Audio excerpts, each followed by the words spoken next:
Hello, and welcome to another Final Fantasy X stream. We'll switch over to the NVIDIA broadcast. Give it 1 second. I'm gonna freeze, and then through the power of science, I will unfreeze. And then I have my food bowl laying in sight. Let me turn some lights on over here. It's dark. Oh. And now it's not dark. Hello, everyone. I know. I need to shave. I'm all, you know. Anyway, how is everyone doing today? I hope you're all doing well. We are going to play some more Final Fantasy X today. Really excited to do that. Been enjoying, like, just going back to this title. Oh, crap. I did not grab any water. That was something that I meant to do when I was taking my sweet time stream. Starting the stream. I'll grab that in a second, though. I'll grab it before we start the game. In either case, I'm happy to be here. I hope you guys are happy to be here. And yeah, I'm honestly still kind of setting up. But we'll start the game in just a second here.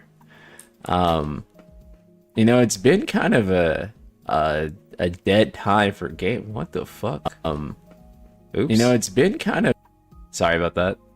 I accidentally opened... Hold on. What the fuck? Oh, I think did I switch my cam source? Hold on.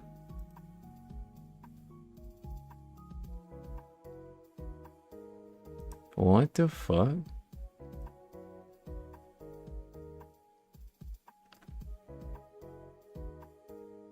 Give it a second. Give it a second.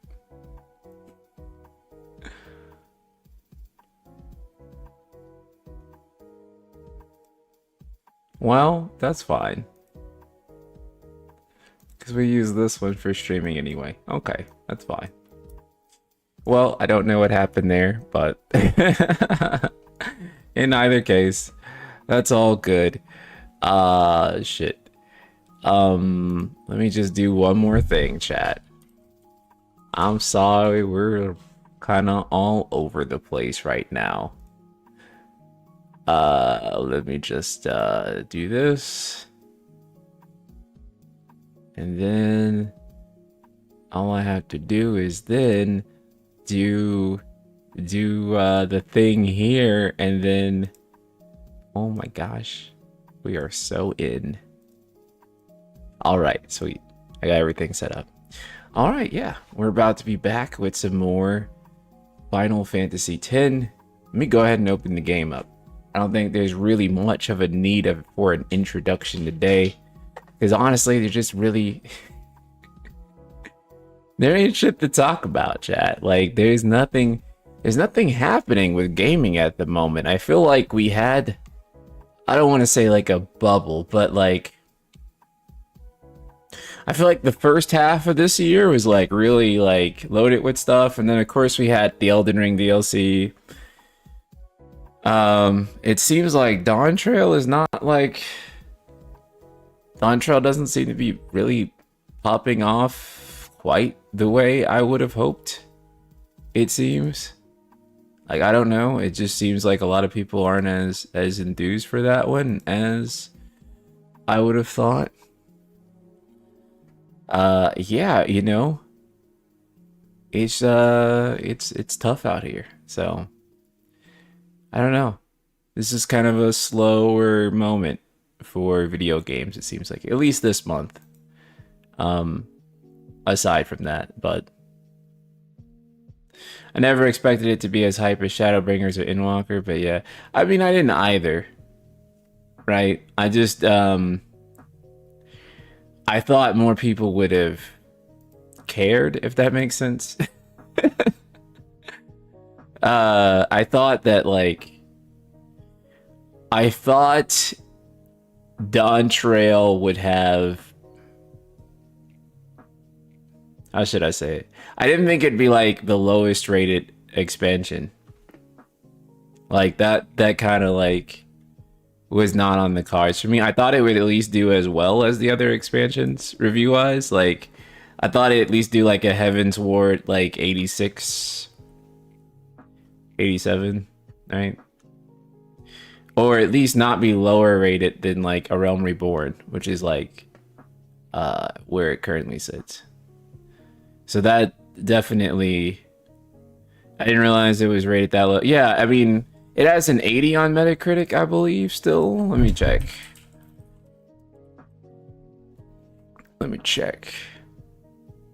Oh, I stand corrected. It has a 79 on Metacritic. I'll pull it up on screen.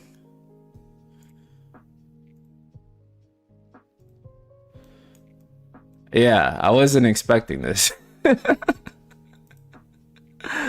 I was not, yeah. It kind of got blasted, to be honest with you. You think it's worse than A Realm Reborn? I can't say because I played it for like 8ish hours and then I kind of just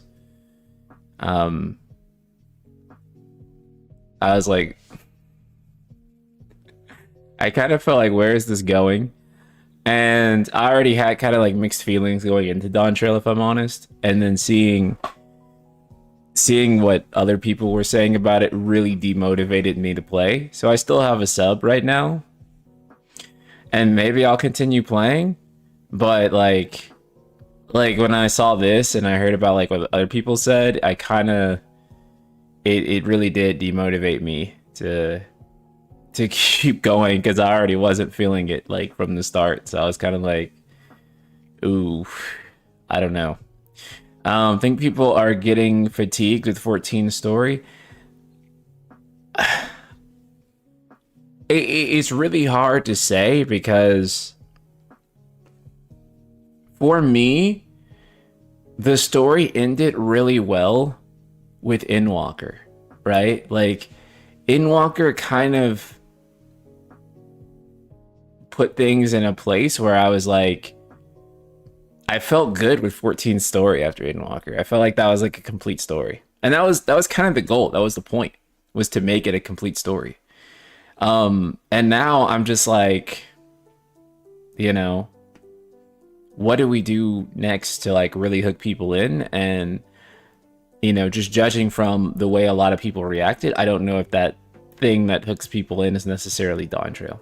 Now, I've also seen some people say that this is like their favorite expansion, but I don't know if that's like legitimately their favorite expansion or they're just contrarianly saying that, because a lot of Final Fantasy fans would do that. If 10 is the best, then why did you not rank it as S on your rankings video? I don't know. I made that like 2 years ago. Maybe I'll redo it. Like I said, it's pretty subjective to the thing, to however I'm feeling that day. But I put 10 at like the very top of A tier. So that's still pretty fucking good, actually. I mean, A is like 90, right? And then S is like 10 out of 10. This revolutionized games. I think I probably would, like, looking back now, I probably would put it in S.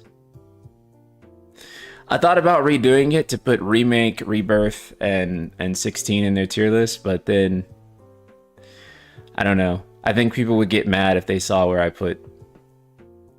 would put 16. So I don't know if I'll do it.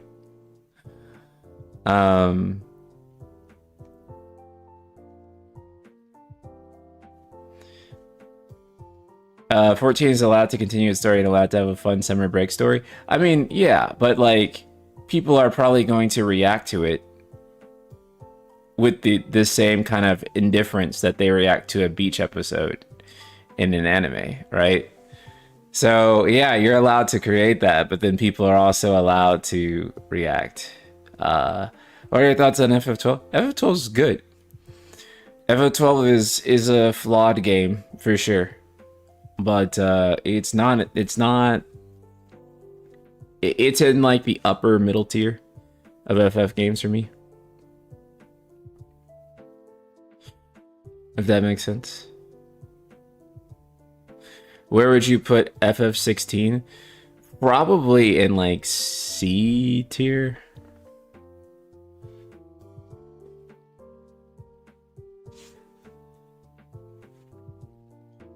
Which would just me saying that out loud, I feel like I fear for my life. But yeah, probably around C.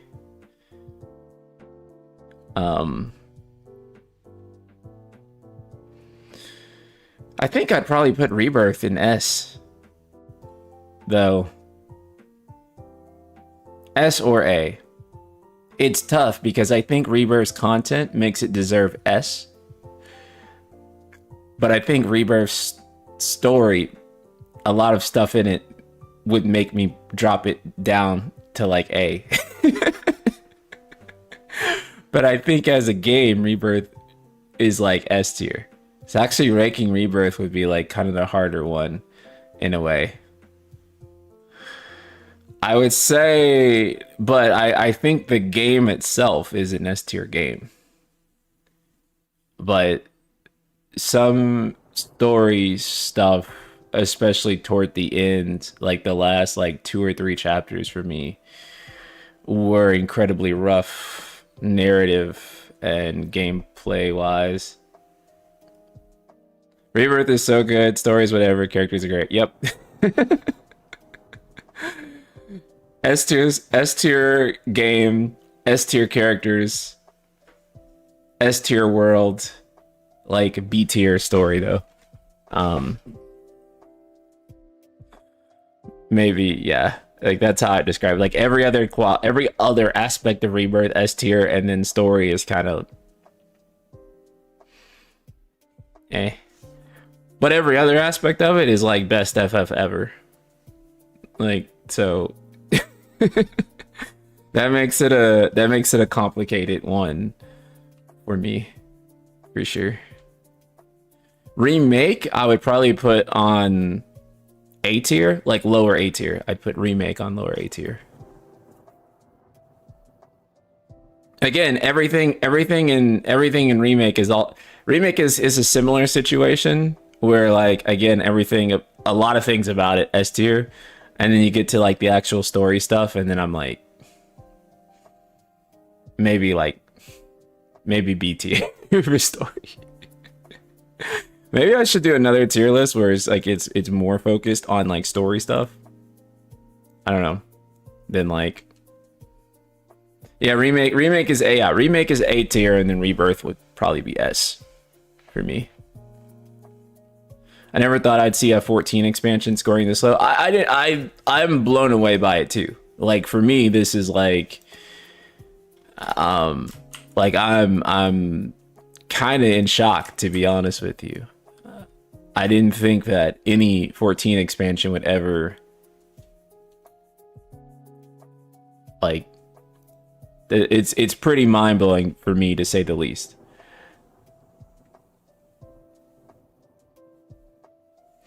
I don't see the 7 trilogy coming together well in the end. I think it's going to be the biggest AAA niche. AAA niche is such a kind of like accurate way to describe like what they're stuck in. Like the loop FF is stuck in is like AAA niche. I like that. It sounds paradoxical, but like when you analyze their situation, that kind of accurately describes the problem, right? Like it's big, but then it's not growing, and it's like this paradoxical like in between being big and like reaching a sizable multi-million audience, but then never being able to go outside of that, like, you know, 3 to 7 million audience.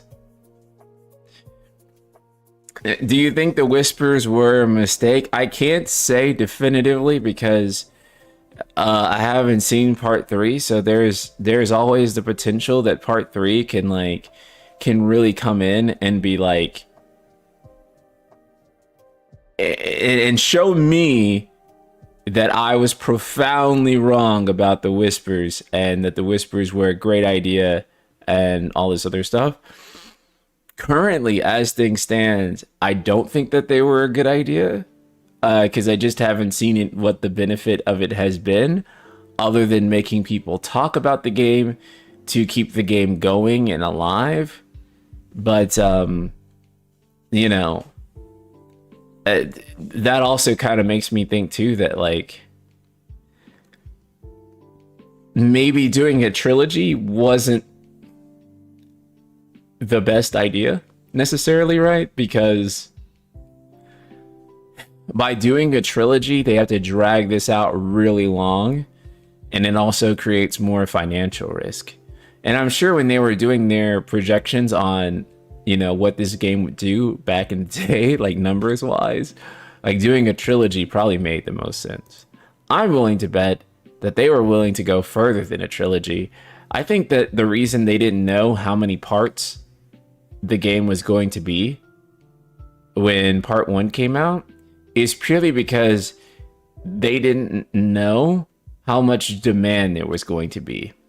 And so I think they decided to analyze the performance of part one and see how part one did. And then I think they decided that they were just going to adjust from there. Right. And so if part one sold like really, really well, then I think they were going to make like 4 parts. And I think that, and I think if part one didn't, they were going to like adjust downward and make less parts. I totally think that is why it took so long for them to be able to tell us how many parts they were going to be. Because otherwise, I think they would know, right?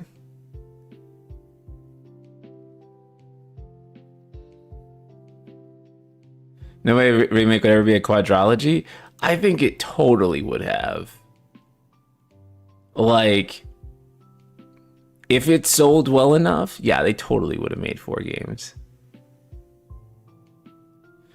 Final Fantasy XIV ranked bottom to top of my expansions list. Stormblood, Dawntrail, Inwalker, Shadowbringer, Heavensward. Oh, Heavensward is your top. That's interesting. Yeah, most people just put Shadowbringers at their top. Heavensward's good though.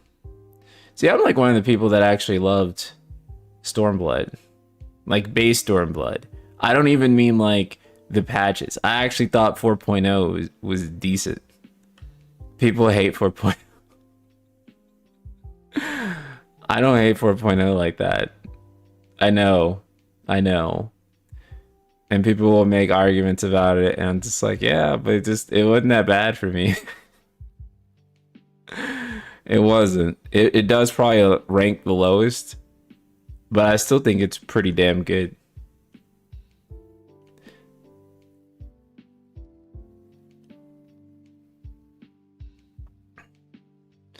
Medieval FF is better than steampunk futuristic FF? Nah.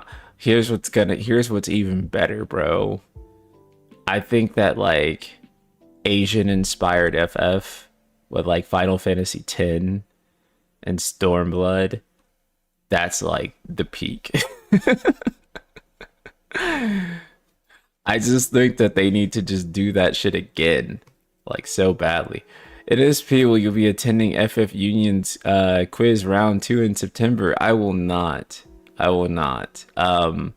Yeah, flying me to the UK for a weekend is kind of expensive. So unfortunately, I will not be able to do that a second time. But it was good on the one time that I was able to do it. And I got to meet a ton of people from the UK and UK fans out there. That was super awesome. I really enjoyed that. I really enjoyed getting to meet Daryl and Lauren in person, and getting to reconnect with like Alex McCalla and Ben Starr and a lot of other, you know, awesome people I had to meet there. And so yeah, it was a great experience, one of the best experiences of my life. I haven't been to too many countries actually, so it was cool getting to go to the UK. And also too, like, I did that alone, like by myself. Like, I never like traveled out of country alone before. That was my first time.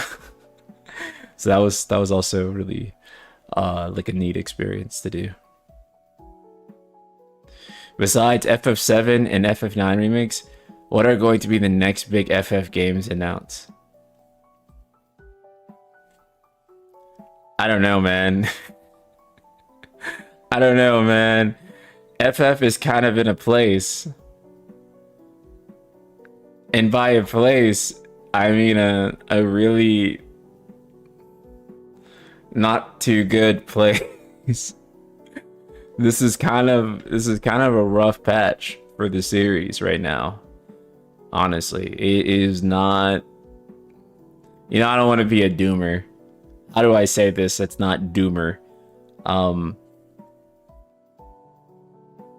do I say this is not doomer? It is. We have seen better days. Let's just say it like that. We have seen better days.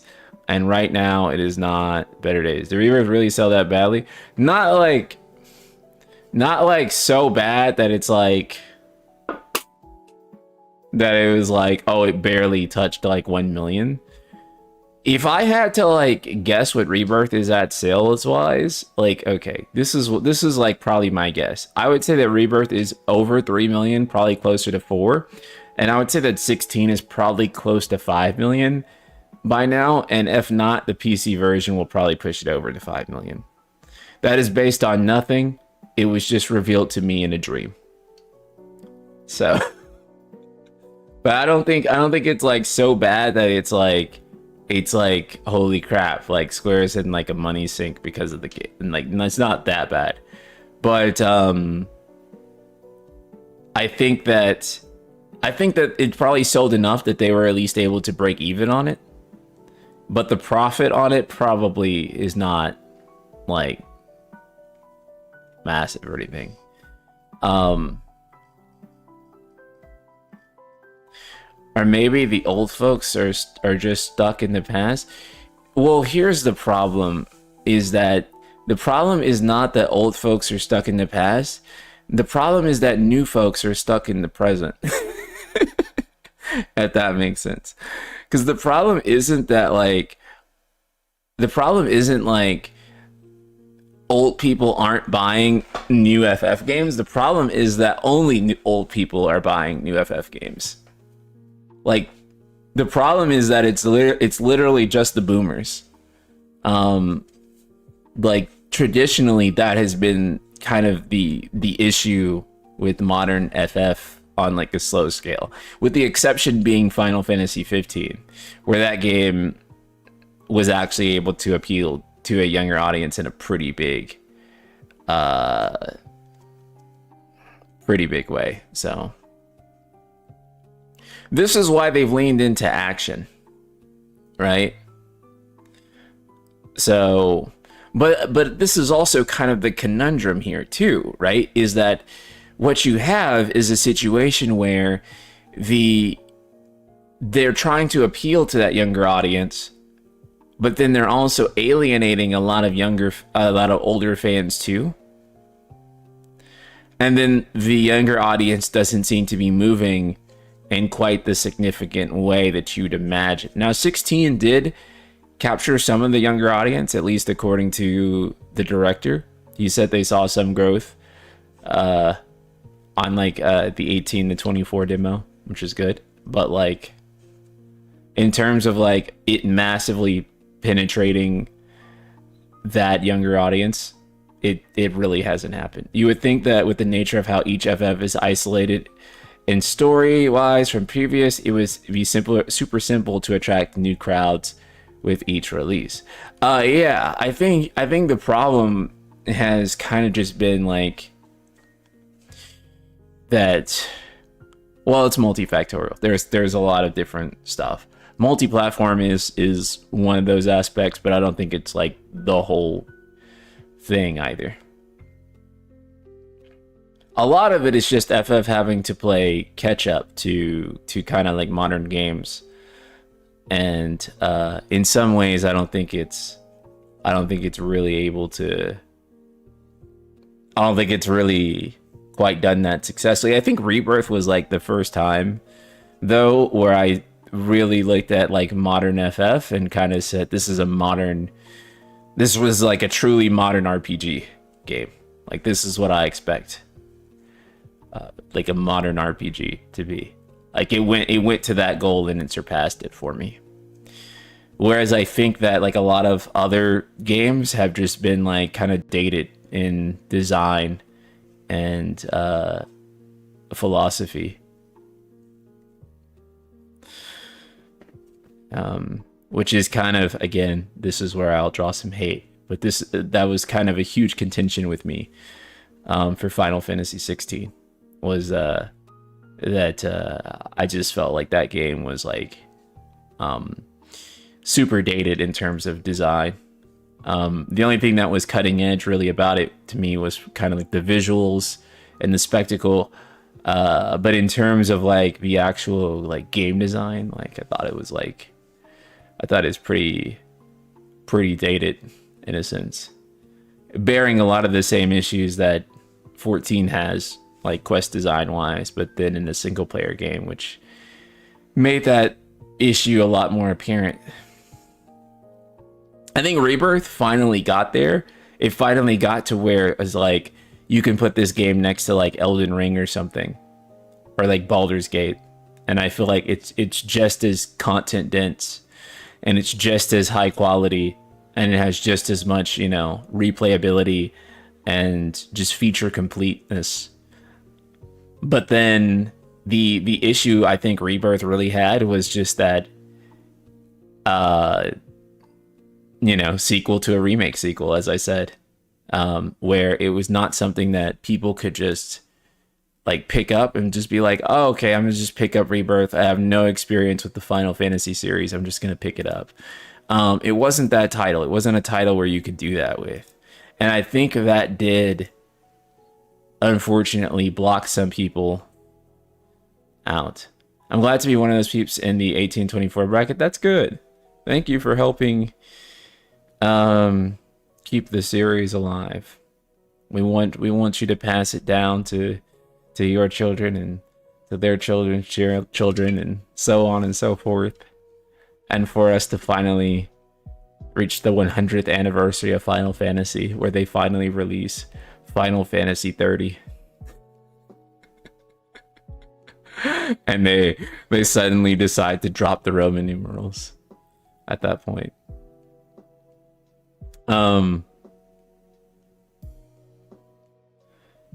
I think direct sequel format does not work with. I think direct sequels does not work with the FF format. It's really tough because we have never seen direct sequels do good in FF. It has always been like a downward slope, right? Like 10-2 sold half of 10. You know, 13-2 sold like less than half of 13, I think. And then Lightning Return sold half of that.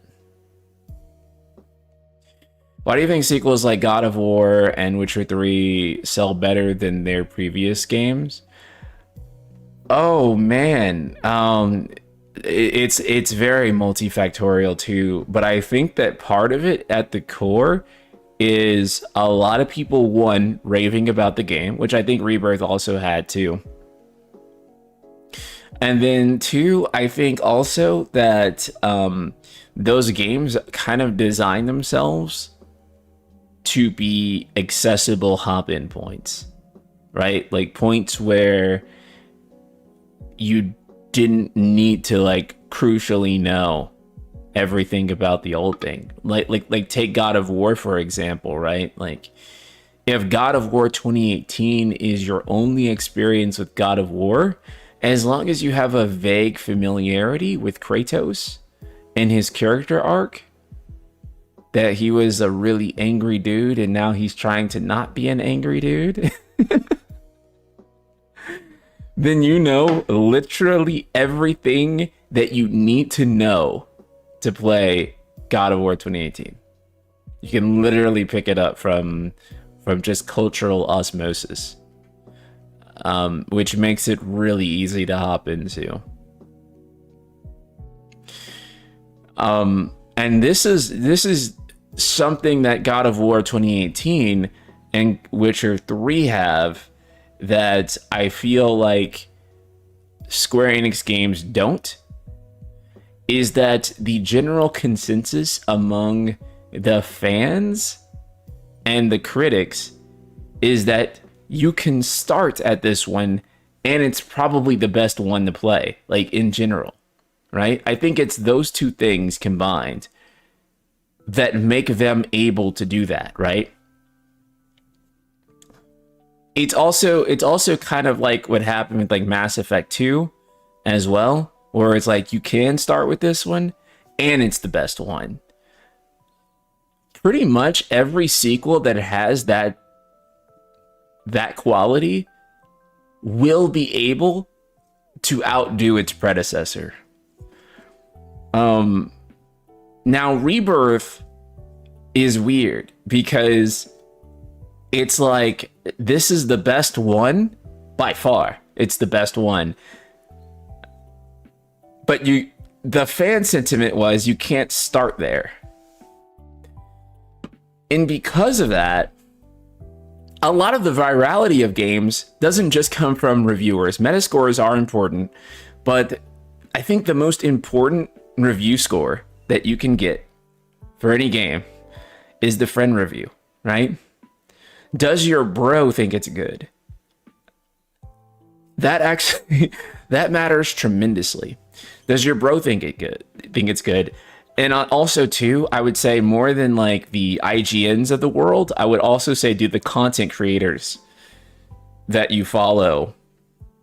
What are they saying about the game?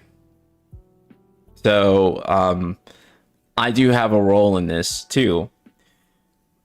And those are kind of like, you know, it's like the circle of influence until it gets closer to you, right? And we tend to value the content creators we follow, and we really value the opinions of our friends. And those kind of influence us to pick up new games.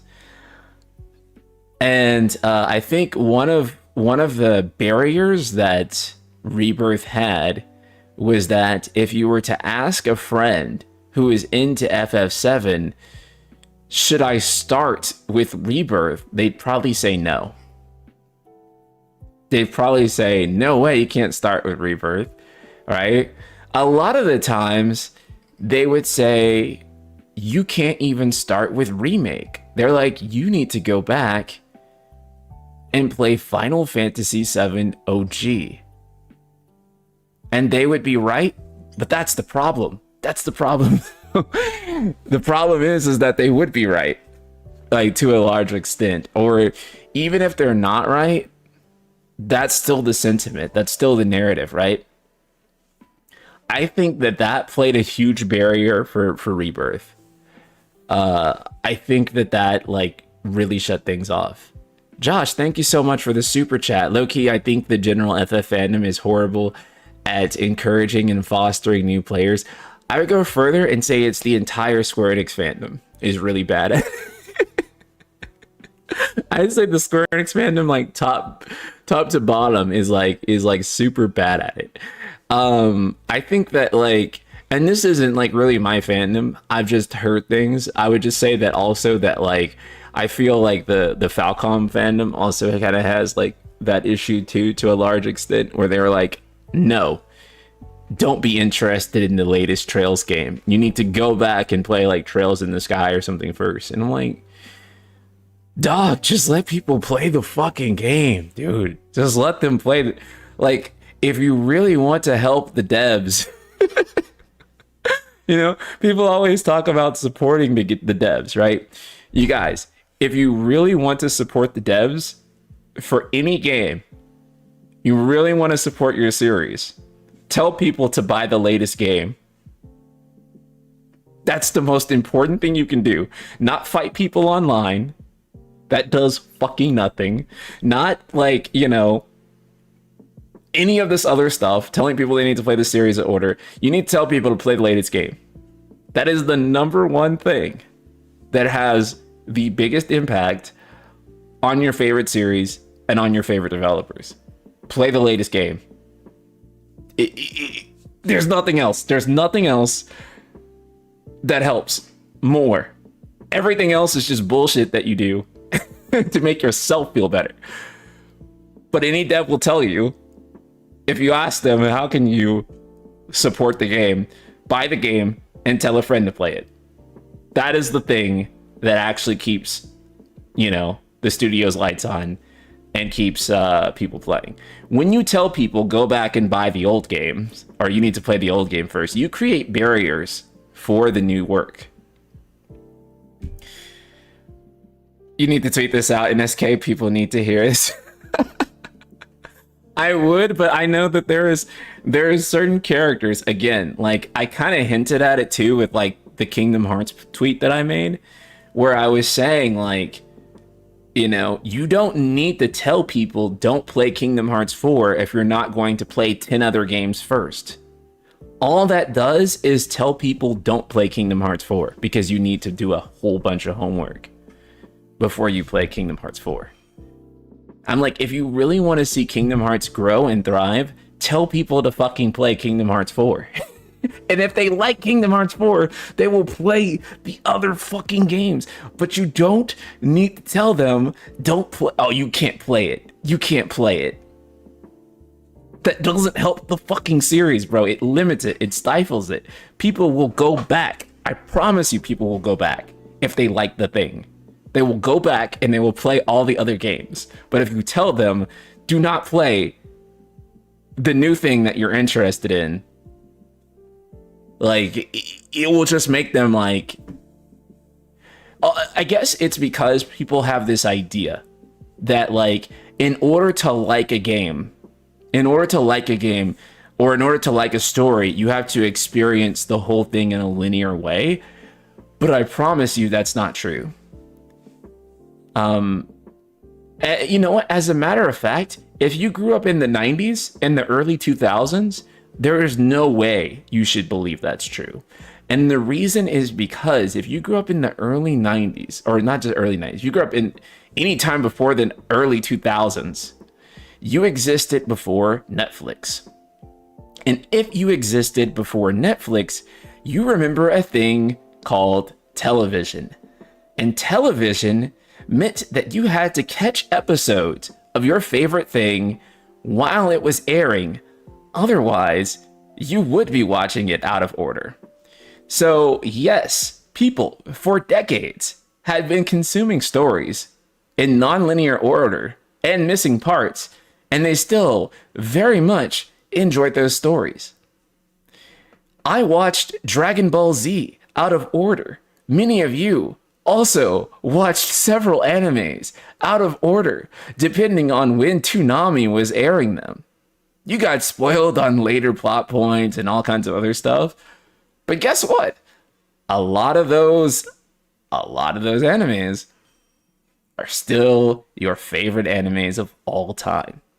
Even though you missed episode and you didn't really see it in order, structure, TV shows, out of order. And a lot of it was also kind of designed too, so that like, even if necessarily you didn't like get all of it like right away, that you'd be able to like come back and fill in the gaps. So the idea that someone has to process a story in a linear order in order for them to understand it is so ridiculous when you consider that like people had been doing that for decades prior with network and cable television. This is why when people say like, oh, if you don't start with Kingdom Hearts 1, you won't get it, right? I had people play Kingdom Hearts 3 and didn't fully understand the story. I was like, well, did you play Kingdom Hearts 1 and 2? They said no. Yeah, I mean that's kind of a thing though too, right? Is that like that's the benefit of something like God of War. Is that I do think that like with God of War 2018, you could say, "Oh, how did you feel about the story? Did you play God of War 1 through 3?" And they could be like, "No." But then you could ask them like, "Well, did you enjoy the story?" And they'll be like, "Yeah." Because by the numbers, the vast majority of people who played God of War 2018 did not play God of War 1 through 3. And that's not an opinion, that's an objective fact. Because God of War 2018 sold over 20 million units. I think it might actually be at like 23 million now since the PC launch. So 23 million units for God of War 2018. God of War 1 through 3 sold around 5 million each. So even if it was an entirely different set of people playing God of War 1, 2, and 3 with like 15 million, objectively still, mathematically, more people did not have the context of God of War 1 through 3 playing God of War 2018. But God of War 2018 still is revered as a masterful story, even by people who did not play God of War 1 through 3. So that's why, to answer, I think it was Liv T's question earlier about like why I think, you know, those sequels are able to do it, but like something like, you know, Square Enix sequels might struggle. The fatal flaw with your argument, NSP, is that God of War 2018 is a soft reboot. You don't need to know Jack. That is part of my argument. And the reason that is part of my argument is because now we get to the point where I say Kingdom Hearts 4 should be a soft reboot as a new arc. Just like God of War, when it began with the Norse Saga, was a brand new arc for God of War. It is now time for Kingdom Hearts 4 to be a brand new arc. So I'm right there with you, Logo Steve. Actually, I think it is time for KH4 to be brand new. And a lot of Kingdom Hearts fans hate that though. But here's the thing. It's not like God of War was like the Greek saga didn't exist. You know, 2018, Ragnarok, and especially Valhalla, like make constant reference to the Greek saga. But here's the thing, right? When they do make reference to the Greek saga, it's either in such a way where if you don't know, it doesn't matter. And if you do know, it hits harder. Or they do it in such a way where if you don't know, it'll explain it to you within its own payoff. Which is what happened a lot in Valhalla, right? Like, you didn't need to know about the boat captain scene in God of War 1 to get Kratos talking about the boat captain scene in God of War Ragnarok Valhalla. Because Kratos explains what happens. And he explains it in such a way where it is him kind of remembering that pain. And you're able to understand that scene without even having seen it.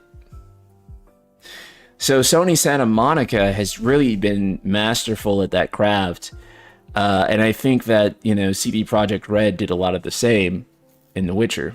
So, as someone who's played every KH game, I think they should make more standalone stories. I think they should too, right? But like, again, I understand that, you know, for a lot of Kingdom Hearts fans, you know, they think it's a very masterful story and they want everyone to see it come together in the same way that they did. I empathize with that. However, you know, you have to have new entry points for people to get in, to hop in.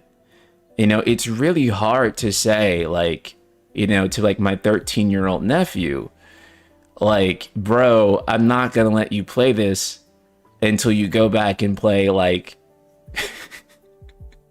until you go back and play a game that came out like 7 years before you were born. And if you don't, then I don't want you, you know, you shouldn't play it. Like, sending that message to him, right? I would just be more excited for him to get into the games that I'm into. Right? That's what I think is more important than,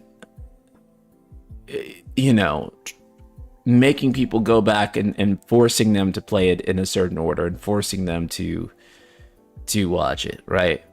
And I also think too is that, like, what I think is also more important for a game is that I think that, like, an individual game story should, while you don't necessarily understand every single thing that happens in that story, you should still feel compelled enough from playing it to want to be investigative, right? Like, okay, now I want to go back and, like, know the rest of, like, what's happening, right? See, NSP, it's almost like you should do consulting work for Square Enix because you literally know better than Listen, I don't claim to know better than anyone. I do know better than, like, half of the motherfuckers on Twitter. That much I can say with, like, the utmost conviction. I won't claim to know better than anyone other than that. but those people I do know better than, for sure. But yeah, like, anyone else, I don't know. Like, professionals, I can't say I'm like all knowing in that sense. But I can say those have been very consistent observations of mine. I know people whose story skipped to Shadowbringers, right? Because they heard Shadowbringers was so good that they story skipped to it. And even not knowing what was going on, they still found Shadowbringers such a compelling thing within its own right that they actually went back and played the rest. So I've seen even that happen, honestly. And yeah, with God of War, God of War 2018. So anyway, I think that Kingdom Hearts 4 should not, like, delete, the Kingdom Hearts story or the effects of the Xehanort saga, Darkseeker saga. But, like, what it should do is it should make it so that if you don't know what happened in that saga, it shouldn't be like so consequential that it's like, no, you can't play it. I think that Cage 4 has a pretty simple setup, right? Like, it should just be like, Sora died. This is the afterlife. He sacrificed himself for Kairi. And that's all you need to know.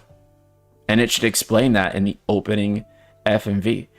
I'll give you guys a perfect example, actually. I played Kingdom Hearts 2 first.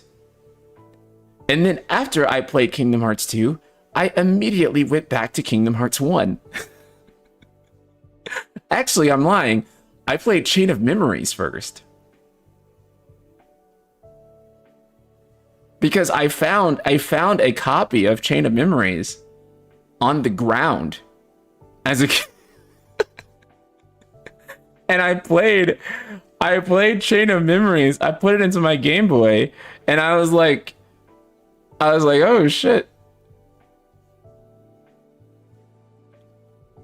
And then from there, I went and begged my mom because I saw Kingdom Hearts 2 getting commercials. I was like, Mom, I have to play this game. There's fucking Cloud in it. So we went to the store and we got Kingdom Hearts 2. We got Kingdom Hearts 2, and it was the most fucking... I didn't finish Chain of Memories, by the way. Not at that time. I just played around with it for a little bit. But I immediately wanted Kingdom Hearts 2. Because I didn't like the cart battle system at the time. And then I saw online the videos of Kingdom Hearts 1's combat. And I was like, okay, I gotta get this game. So we went and bought Kingdom Hearts 2. And I played Kingdom Hearts 2 first. And I thought Kingdom Hearts 2 is the most amazing game that I ever played. I still think Kingdom Hearts 2 is one of the most amazing games ever made, period. That game is a fucking masterpiece. And But I went and played Kingdom Hearts 2. And I was immediately like, after I beat Kingdom Hearts 2, I was like, this is the best game ever. I have to go play the first one. So I went back.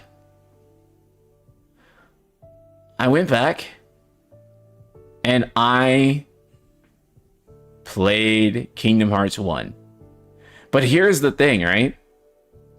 Kingdom Hearts 1 didn't really tell me too much that I didn't already know, because Kingdom Hearts 2's opening gave so much. Like, Kingdom Hearts 2's opening is kind of a masterpiece because it recaps Kingdom Hearts 1 in such a simple way.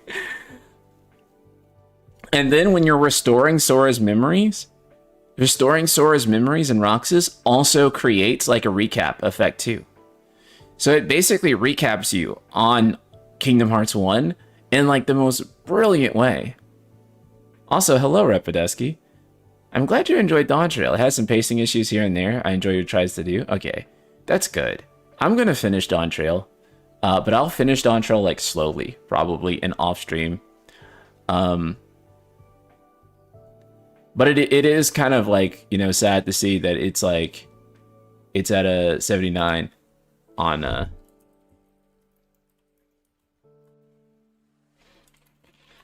Metacritic. Sorry, I had to reply to something. Anyway, bro, I don't even know who the FF characters were back then, but I still enjoyed it and it got me interested in Final Fantasy. Right, that's the thing, right? It's not like, oh, you should play like Final Fantasy X before you play KH2, so you can get the moment when Auron appears in like fucking like Hades's like fucking lair, underworld, and then you'll like truly appreciate it. No, instead what probably happened to a lot of people is that they probably fucking saw Auron in Kingdom Hearts 2 and were like, I want to play the game this guy is from. Right, because they looked up the opening cinematic of like Final Fantasy X and they saw Auron like standing badass as like Sin was coming through his dreams Anakin, and they were like, okay, I gotta play that game. All of which is to say, this is my defense of the play shit in any order you want to and then figure it out. Right? Like if someone starts with Metal Gear Solid 4 and they think that that game is like, they're like, oh, that's fucking legit. They'll go back and play 1 through 3. They'll do it. You know? Like, people being a little lost is okay. Like, it's okay. They'll figure it out. Like, there is stuff that, like, you know, people don't need every single piece of context to really get and enjoy a movie or a film or a game or any story. I don't think it's necessary. I mean, have you guys ever been at a friend's house and they're watching something and they're watching like an anime or like a film series or a TV show, and you come into it in the middle of them watching it? And then you're like, oh, I'm kind of into this. This is kind of legit. And you're like asking questions and stuff, and they're like explaining it to you, and you're kind of hooked into it, even though you don't like fully understand what the fuck is happening. You're kind of like, oh, this is dope. I'm kind of into it. What happens? Even though you started in a middle point, you go back. You go back and start watching the rest. You fill in the blanks. In some ways, it's actually kind of exciting because you're like, okay, now I'm curious how that character got that scar. Or it's like, I'm really curious about how that character died, and everyone seems like kind of like depressed over them. Like there is some type of healing that needs to be done among the characters after that loss. You go back, you figure it out. And then you're like, oh crap, this is legit. Now I rewatched the whole thing from like, you know, up to like where I was, and I enjoy it. All of this whole rant started because we're talking about Rebirth and Rebirth being Rebirth being accessible, right? and Kingdom Hearts 4 being accessible, but I saw the ending of Undertale and knew I had to play it. That's what I mean, man. It was like, I have to know how this shit, like, how it got to this point. I have to know, right? So I think that people should just have, like, a little bit more faith in other people, I guess, that, like, you know, if they don't see things in, like, a strict linear order, that they won't understand it. I think that, like, maybe the Kingdom Hearts fandom, though, is, like, particular about this because they feel that KH's story has been so heavily criticized for being hard to comprehend. But I don't think that, like, that criticism would go away from people playing it in order, because I think that, first of all, I think that people, it's not that Kingdom Hearts is difficult to understand, it's just that it's cumbersome to keep up with if you're not, like, a hardcore dedicated fan, right? That's always been kind of the issue with it to me. But a lot of people will say, oh, it's difficult to get into, or it's not accessible. That's not quite what they mean. Like 1.5, 2.5, if you play all of them, and 2.8, if you play it, you'll get what's going on. It tends to be like when mobile game stuff comes in, and then keeping up to, did something no, we're gonna play Final Fantasy X. I'm sorry. I'm going to start the game right now. But like, what the fuck was I saying? I was saying something about, like, I don't know. It doesn't matter. Anyway, play Kingdom Hearts 4. Let it be like your first Kingdom Hearts game. That is my opinion on that. Yeah, I feel like there's a push in the community to become an expert on the lore and mechanics of a game, and people lose sight of what it means to enjoy it. Right. If you're not an expert on a game, you're bad, and you don't, like, truly enjoy it, and any issue that you have is because you're not an expert, or like a lore expert, right? Which I don't agree with that approach to engaging with a piece of media or a game. I think that that's just, like, you know, whatever, right? I think if you have no experience with the series and it's like your first time playing it, then your feedback is important as someone who is, like, a first time player, right? Like, I think perfectly valuable feedback is to say that, like, oh, hey, longtime players love this, and then new people hate it. That doesn't mean that the game is necessarily good or bad, but that's an incredibly valuable piece of feedback, right? Like, that lets us know a lot about a story, and that tells us, like, so much, right? Oh, is it pulled up? Okay, good. Let me shrink myself. Oh, hold on.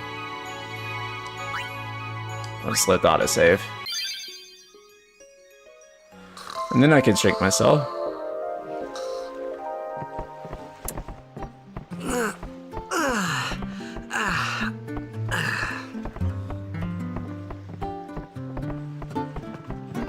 Okay, let me pause. Let me crop myself. But yeah, this was, I mean, you don't need to be an expert in stuff, guys, to enjoy it. And I think it's perfectly valuable criticism, and also perfectly valuable praise too. You have to know what someone's, like, kind of, like, backstory on something is. This track is everything. It is. This is the best track. This is the best track. Okay. There we go.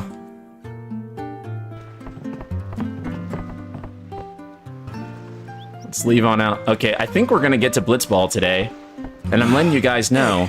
You awake? We're not gonna win. We're not gonna win. I played this game numerous times. I've never dedicated the time to truly figuring Blitzball out. I know that's a crime. I know you guys will say fake FFN. Fair enough.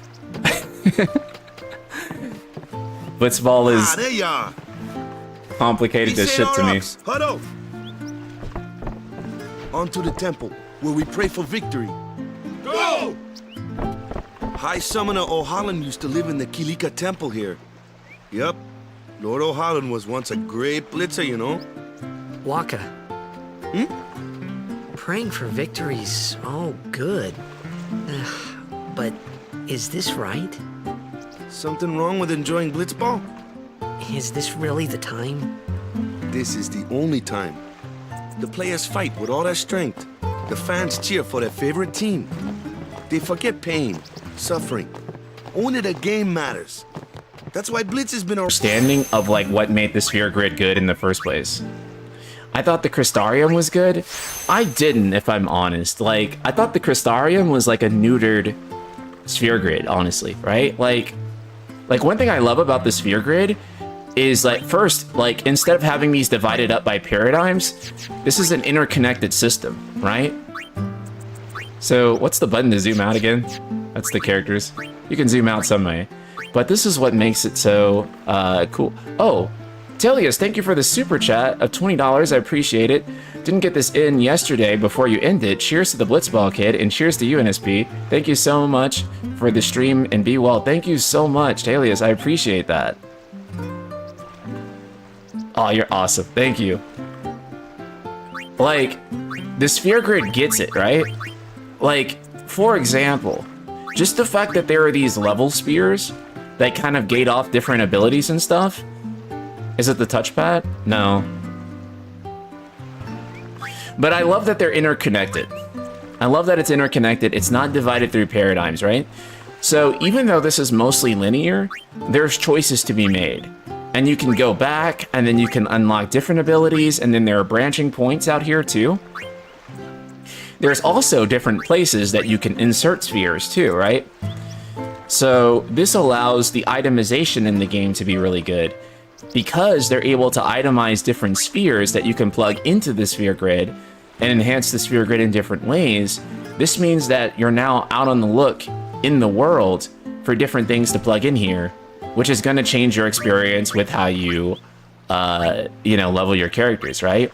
And so eventually I would even come back here and use like a level 4 like key sphere, like, or whatever it's called, and then I would go down here and start this path, and I'd work my way over and start learning Tidus's abilities or stuff like that. It's really cool. And so the sphere grid is this really cool interconnected system that allows you to do all these things and have this flexibility and develop your characters in a unique way. Very unnecessary heat yesterday from certain fans, because I thought that was just...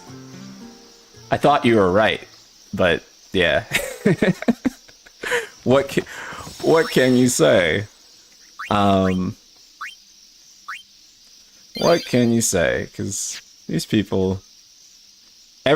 For context with that, it was like, he was saying that, Remake kind of set itself up to be different, and everyone at the time was saying oh, of course it's going to be different, it's a sequel.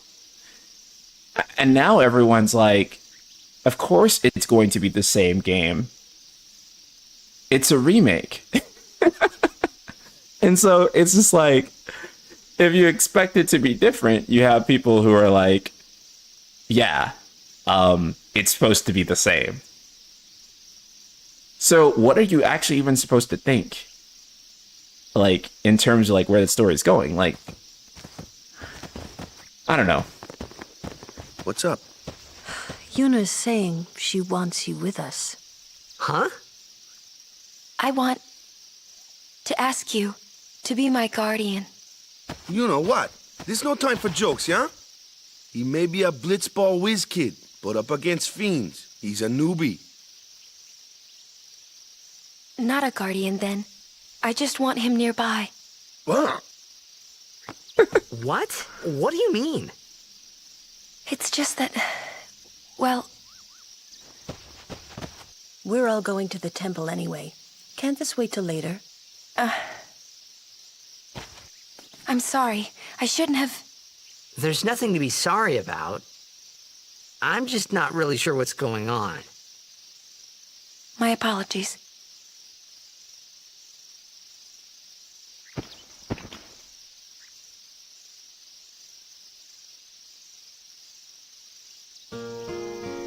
And this track, right? This track. Wait, is this remastered OST? Which one did we leave off on? Oh, this is original. Yeah. This track is like peak Hamauzu, guys. People were saying that the Watchers were FF7 purists who clung to the OG. Now we're saying, oh, it was always going to be the same. Right. Remember when, like, the Arbiters were, like, the purists, like, resisting, like, them changing anything?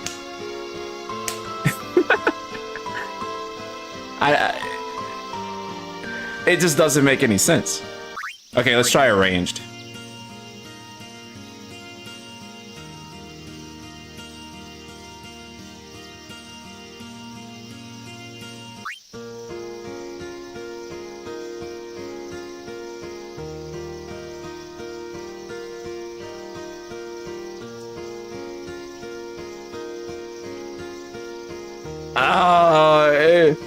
Original W, dog. I'm sorry. It's another W for original. It's another W for original. Now, don't get me wrong. I don't think original clears across the board. I don't. I think arranged does have some benefit, right? Like, I think arranged is good on the battle theme.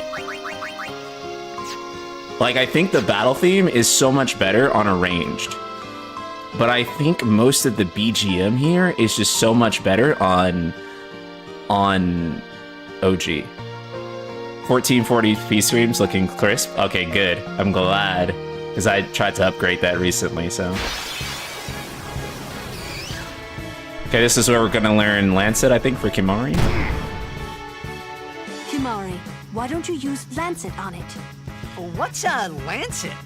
Normally, it's a skill that weakens enemies and heals the user. But when a Ronso uses it, that Ronso can sometimes learn Fiend's abilities.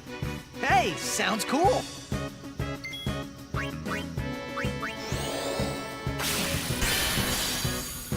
Nice.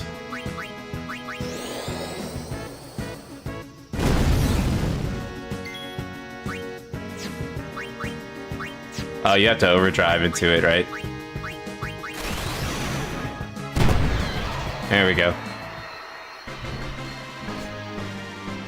I think Gagazet in a range clears. Now, Gagazet I do remember pretty clearly, and that one does clear. Gagazet on a range, I 100% agree with you. That's a banger. I can't remember, like, what's over here, even. Can we just turn off random battles for a second? While I figure this out. Okay. That just connects over here.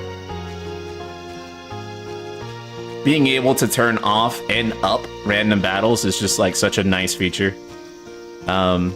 Great quality of life feature for a game like this.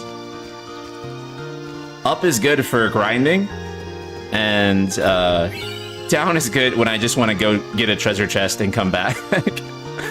I love it.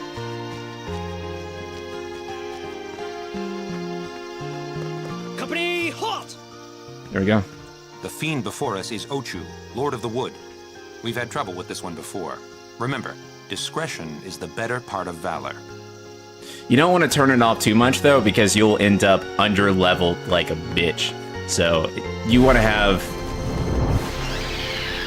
a little bit of discretion when you use it. Boomer, hello, first of all, and secondly, you're right, I am a boomer. I totally am. But I'm a happy boomer.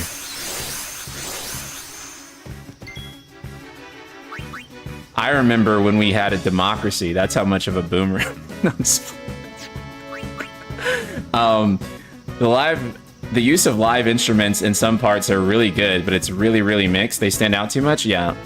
I'm not like a super like live instruments is always better guy.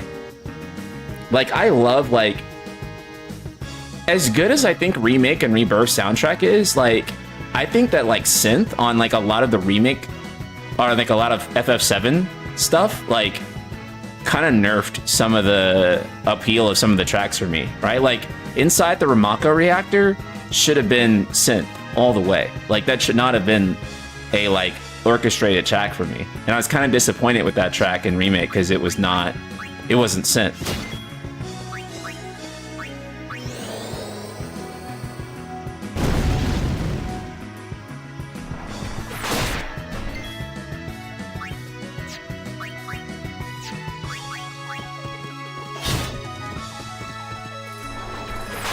I love that buffs and debuffs matter in this game too, in like a big way.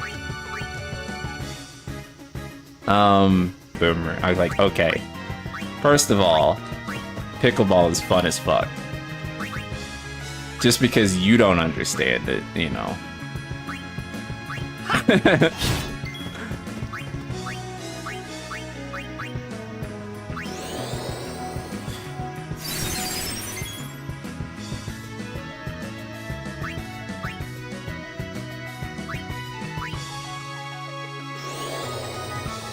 I would rather you call me Giga Chad, player, if there's an option here. You know, like, honestly, like, again, I did, like, and this was some time ago, where I did, like, a top 5 FF battle systems. And I actually put 10 at number 1, and I'd probably still say that it's either number 1 for me, or, like, number... I don't know.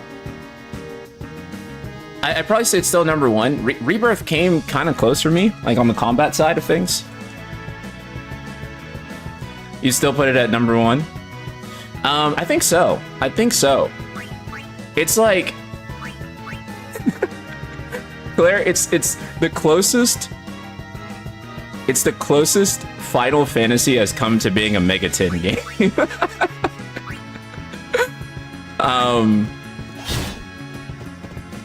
Real shit. Real shit. It's the closest it's ever come. Like, in terms of, like, the combat mechanics. The way buffs and debuffs matter and shit. That's the thing, right? Like, if Final Fantasy had press turn, you would absolutely see me be like a turn-based stand, where I was like, no, we need to go back to turn-based. Like, if Final Fantasy had a battle system that was like, that was even close to press turn, which the closest they've ever come to press turn is this, then I would be like, this action garbage needs to stop right now. But they don't have that. If they did, I would be like the biggest turn-based in FF stan, like, ever. The reason I'm not is because I think that, like, I think that classic ATB is kind of dated mechanically.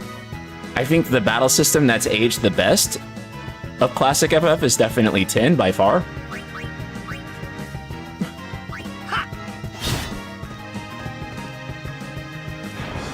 Oh, I should have summoned.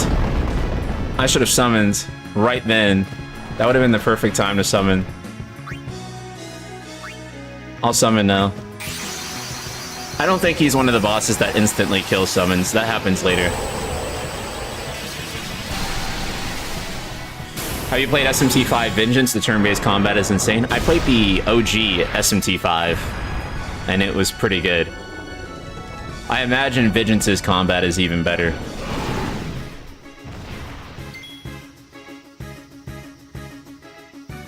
I'd say Tactics, FF12, 5, 7, Rebirth in order for RPG battle systems for me.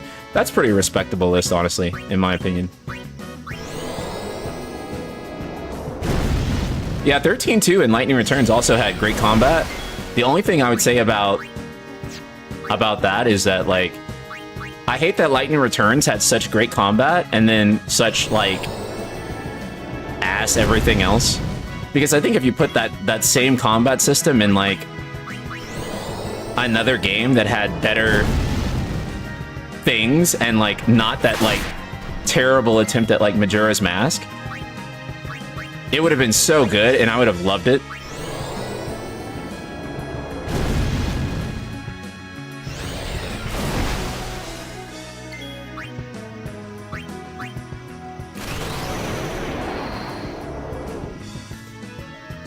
ATB refreshing, is it broken? Yeah.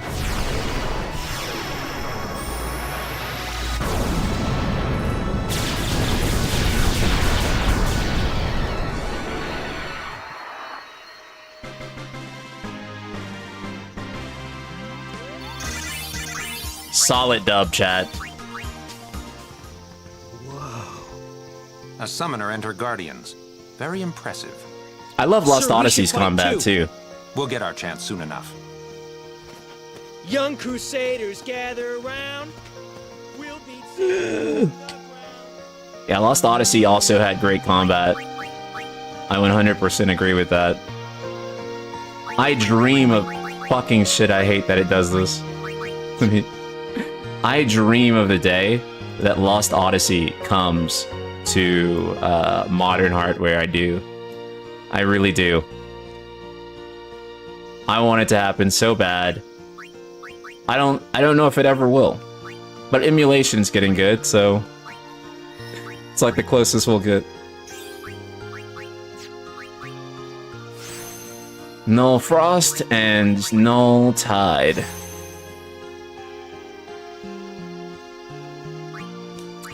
Yeah, I should just use the bumper buttons. What am I doing?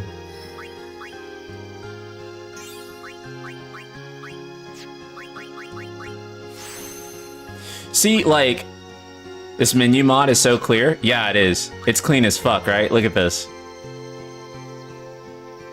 Like, this is just... This is nice. This is nice.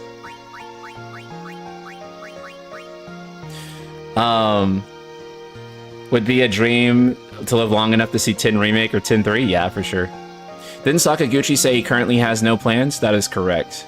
Sakaguchi said, you kids need to fuck off with your remakes and remasters and all that other stuff. There's... Move on. Play a new game, he says. Not really. But it feels like it sometimes. Honestly based? Yeah, you know what? Kind of, actually. Sakaguchi said for 20 years he doesn't give a shit about remakes and sequels. I kind of understand where he's coming from, though, too, right? That sentiment is, like, not lost on me. On, like, why he feels that way. Because I feel like there's just always... There's something always better to me about creating a new work. So when we were talking earlier about why this fear grid like clears like all the other attempts at like pseudo crystariums that they've done, I mean pseudo sphere grids that they've done, like the crystarium, HP sphere, right? So all these empty nodes here, I can put an HP sphere. Again, the game just has better itemization than something like 13, where I can find these spheres and plug them into these seemingly useless nodes. And then I can upgrade my character even further. This is good for exploration because now there are valuable items for me to find, and it allows me to customize each character much further by having these types of spheres, and they're incredibly valuable to find.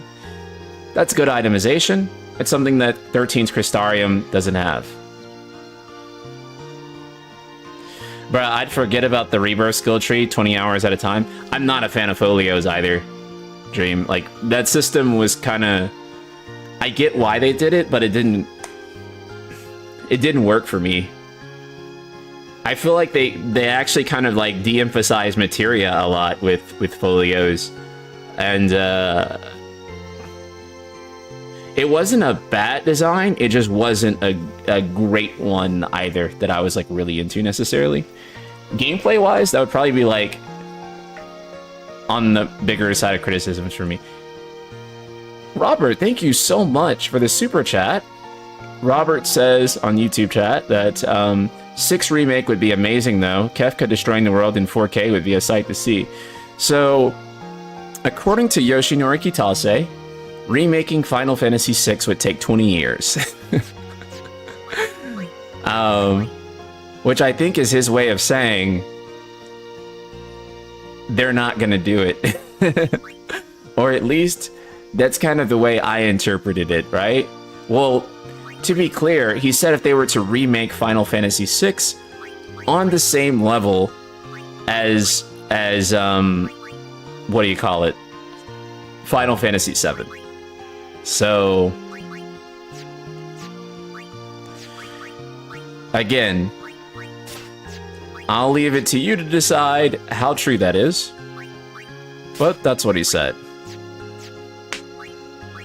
And also, too, I don't know about you guys, but I don't know if I ever want another remake to be quite on the same multi-game scale as Final Fantasy VII Remake. Because I don't think that any game can survive that. Or any game can do that. I think FF7 even, like, it has shown some of the cracks of it doing that 3 full games to remake it.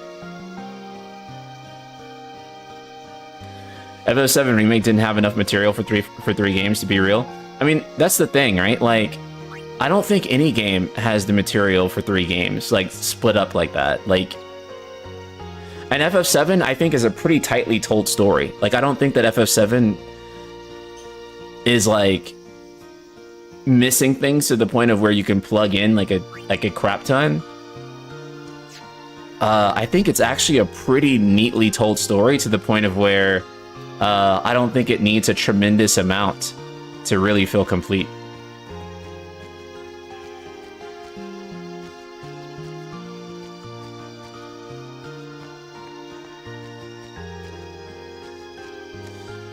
Like, and I say that as a compliment, really, to Final Fantasy VII.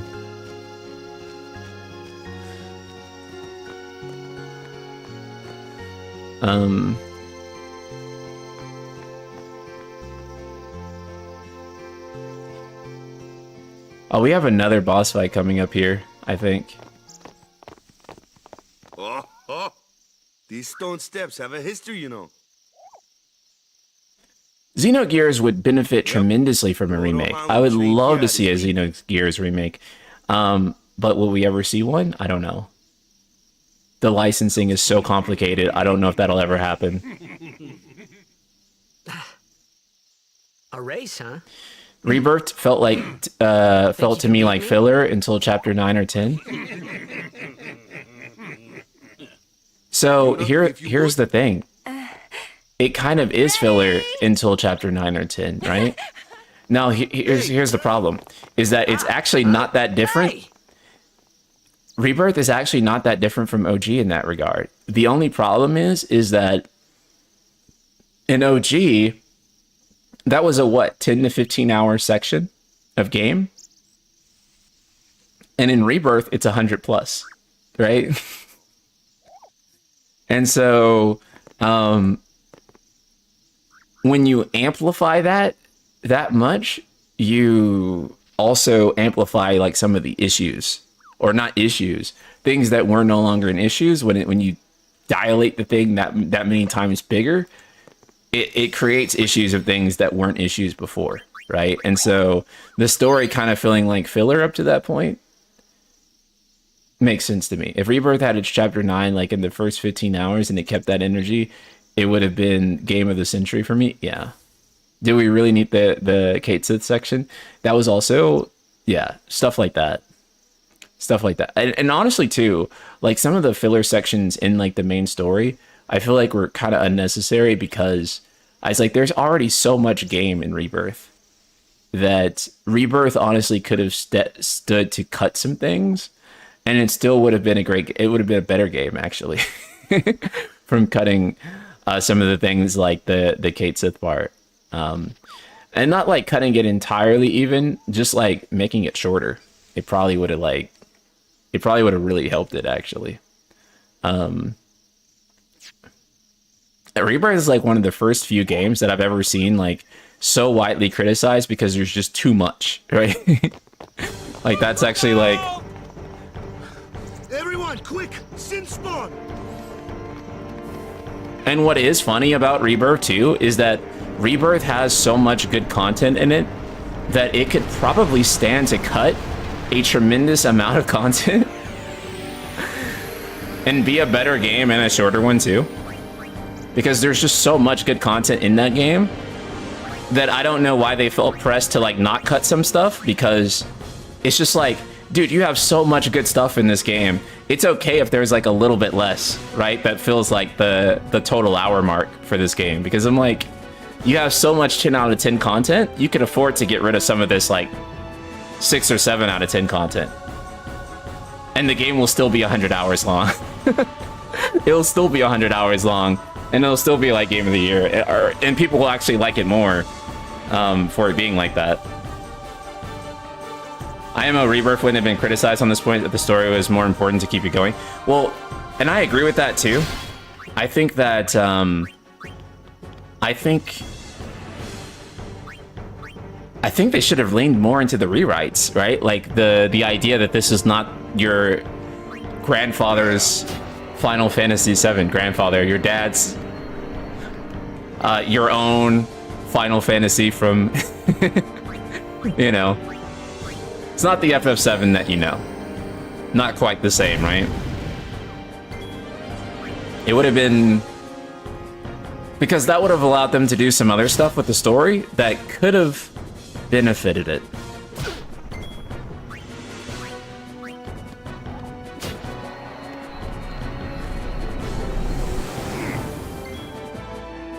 I did like the way, though, that they brought back minigames and made minigames important again. But, yeah. Okay, chat, I have to ask you guys something. I guess I forgot. How do you do Lulu's Overdrive again? Because when I was doing the mod testing playthrough, I remembered it being that you rotated the analog sticks, right? That's what you did, right? Okay, so for some reason, it wasn't working. It wasn't working at all when I did it. Rotate the sticks, but a lot of people have trouble. It's hard though.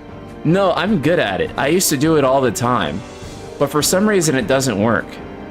Like how you do beam clashes in Dragon Ball? Okay, so you want to know the trick to doing beam clashes in Dragon Ball? Put your palm on the controller like this, and then just DJ it, right? And that would allow you to always win the beam clashes. Okay, so I'm gonna do it, and I'm gonna show you guys. I think it's broken. Okay. Oh, it's not broken. It's working. Okay, it wasn't working before. Okay. It works. Okay. Whenever I was doing it on my modded playthrough, it would not do it. And I was like, do I not remember how to play this game? Okay. That's good. I think it failed for me the first time in the remaster as well. Okay. So it's just like a bug in the game. That makes sense.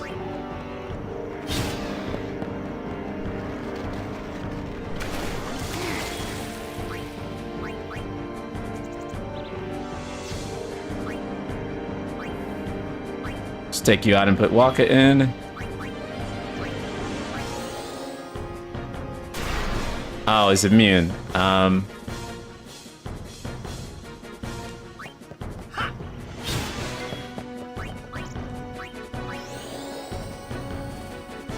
Is this not modded? It is definitely modded.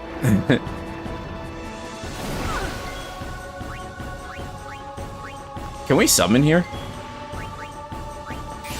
And use magic? That'd be great.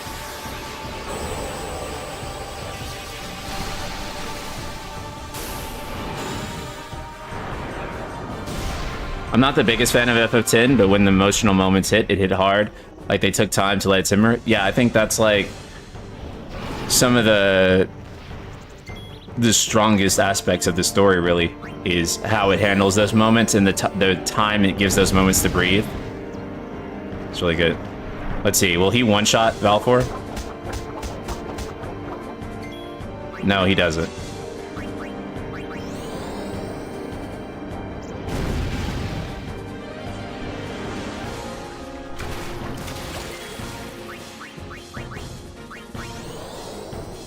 I think it's harder than the original. I had a harder time too. Okay, good. It's not just me.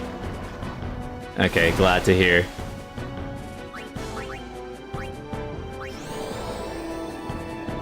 Yeah, I do think I agree with that, Dream, that like Rebirth would kind of like go a little too heavy on like the spectacle moments, so such that I feel like the sad stuff, the important moments, didn't have enough time to like really set in their impact. Yeesh. Sorry about that. Hope to break you in a little slower. Being a guardian's tiring. You handle yourself pretty well. You got talent. Hey. So, what are these sin spawn anyway? Fiends. They fall from Sin's body and are left behind in its wake. Leave him alone and Sin comes back for him. You gotta be quick. That moment when Waka told me I had talent in battle, I think that was when I started seriously considering becoming a guardian. So like one thing I mentioned on the last stream too is that normally I'm not super into characters like Tidus, but like one of the reasons that Tidus specifically still works for me is because of these moments of introspection that kind of show him like to be a deeper character than he just shows on the surface. The narration, it's just so good. He's self-aware, right? And so you, the player, know Tidus as this guy that's deeper than just like the shonen archetype character that he can appear to be. And that's what makes Tidus work in such an important, in such a big way to me compared to a lot of other characters that are fairly similar to Tidus. I haven't decided what I'm doing with Kimahri yet, so we're just stocking up AP on him. I'll let chat kind of decide what we're going to do with him. So, they got fiends in Xanarkand too. Just a few. It's a big deal when one shows up, though.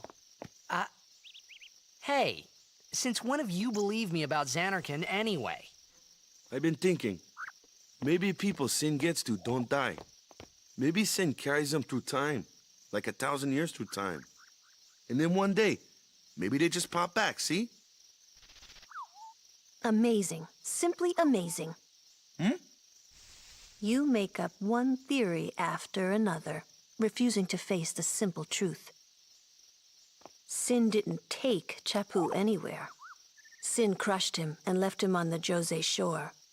Your brother won't just pop back. Oh, and one more thing. No matter how much you want it, no one can take Chapu's place.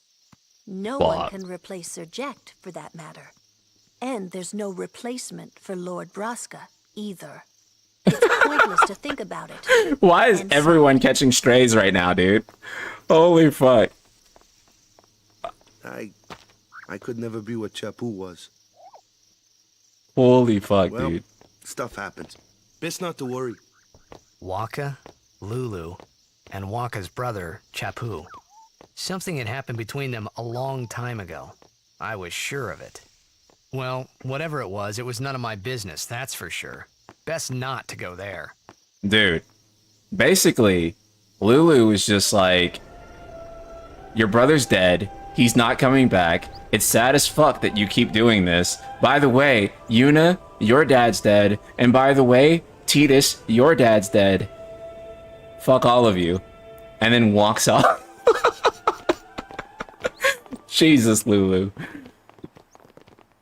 Like, Christ. Okay.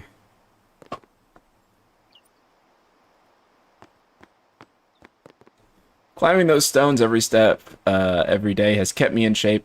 Haven't caught a cold in years. I'm going to pray real hard so that Sin doesn't come back here. You sure are talented, playing Blitzball and fighting like that. I've had enough of Kilika. Too many tearful memories here. We came to visit the temple one last time before we leave for good.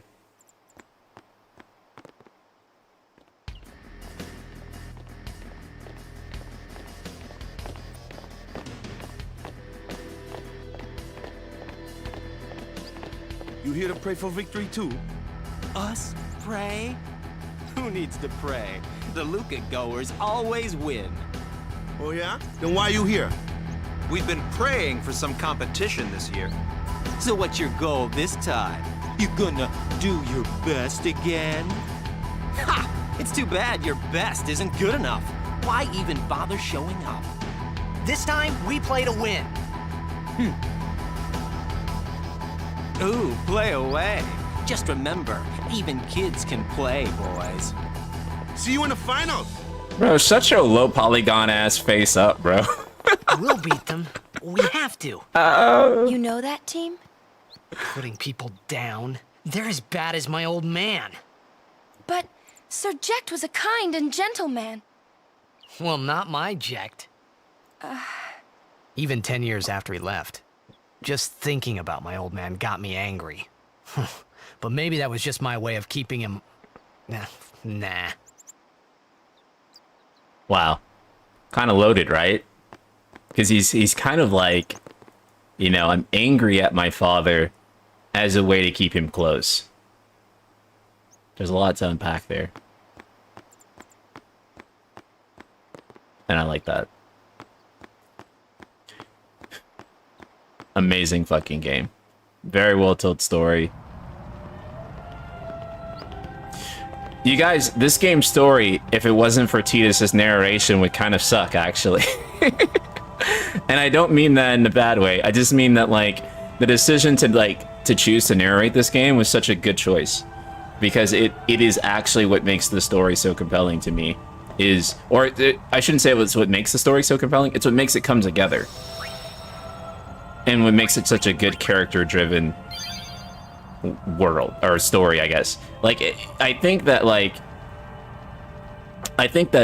if CBU 1 and CBU 3 both have their advantages in different ways, CBU 1's is definitely, you are going to care about and love the fucking characters in this world, right? I think CBU 3 does, like, they tend to be really good at, like, creating, like, the geopolitical structure in their games. But I think that, like, CBU 1's, like, really good at, like, creating that, like, you're going to care about every person type experience in their games. Or maybe not every character, but the ways that you will care about the main cast will be deep enough that you'll be obsessed with the game for years to come. Lord O'Holland, guide our feet. What the hell's a CBU? They're creative studios now, sorry, but that's the name of the dev teams that work on Final Fantasy games. Pray.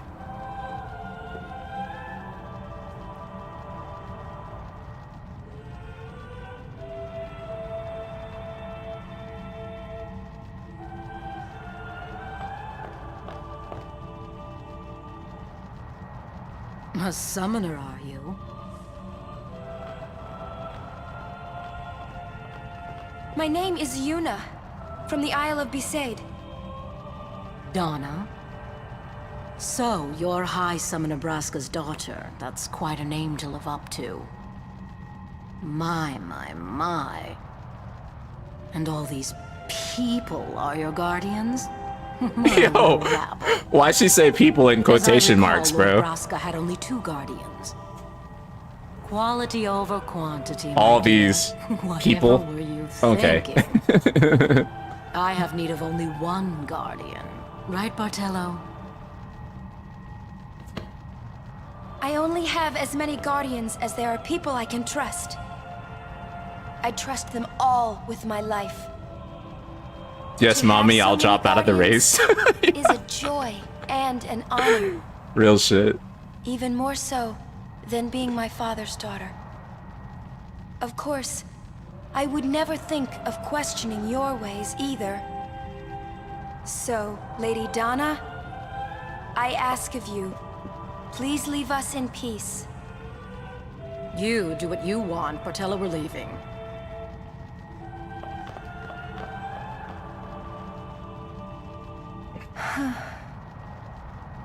A guardian is someone a summoner can rely on. Someone she can trust with her life. I wondered, did Yuna feel that way about me? What's she smiling about?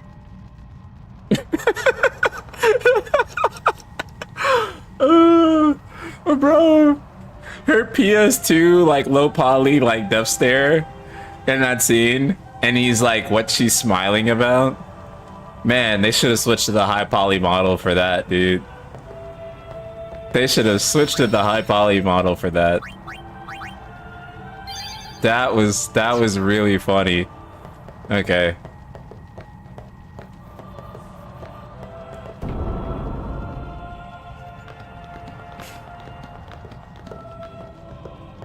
The faith is below. Let's do it. The faith? But first, the Cloister of Trials. Kamari, Waka, ready? Strength, everyone.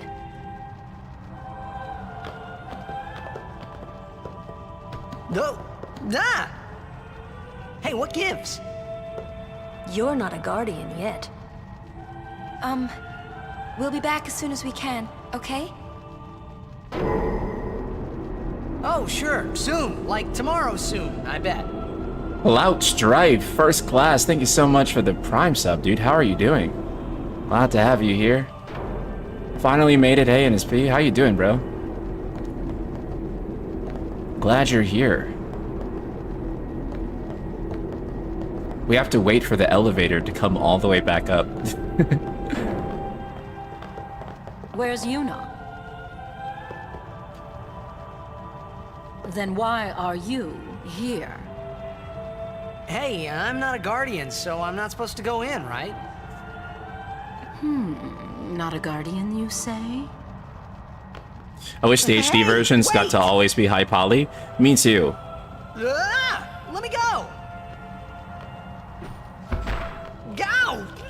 Hey! What's a big idea? Just a little game. Huh? I'm not gonna lie, I really wish they spent more money remastering this game. This game came out during a time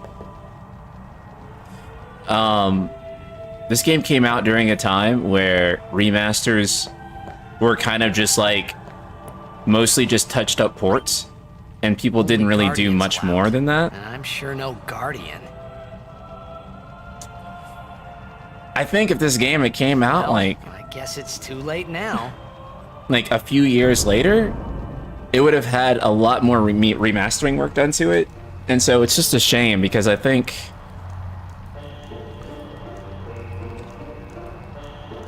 if it was a remaster now, it would have been treated like Crisis Core Reunion. Yeah, it would have been. And it pains me so much because the foundation of this game is still good. All you need to do is plug in higher res models and rework some stuff like the lip sync and things like that. You don't need to remake it, right? You just need to aggressively remaster it. The same way they did with Crisis Core Reunion.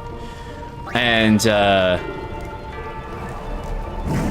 it would have been so awesome. Yeah, it would have been so awesome. But yeah, it's just really unfortunate that you know, it was a bit behind the curve on that, so. Fuck, what do you do with this one? On.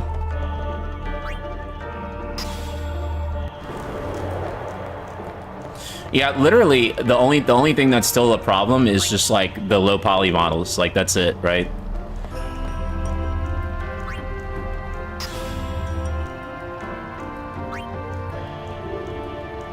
Did they lose the code for 10? No, you're thinking of 8. 8 is the one that's basically almost like a remaster. because of how much they had to do to make 8 work. Fuck, I forget how this is supposed to go.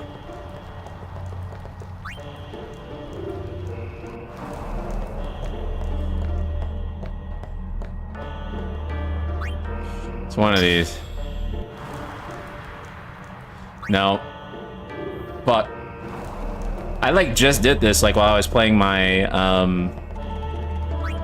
while I was playing this game for the modding video. And I already forgot. I already fucking forgot how this was supposed to go.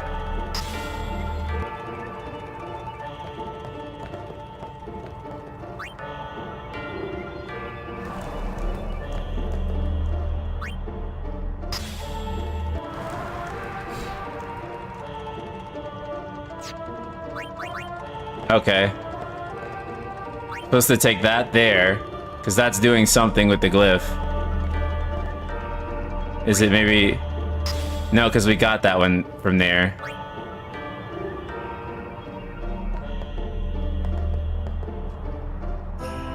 Do you remember the Shiva or Bahamut section? No, I don't, because it's been a while. Fuck.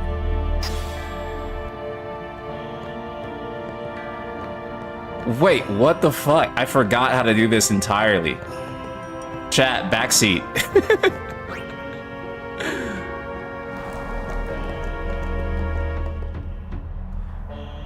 I like legitimately just did this.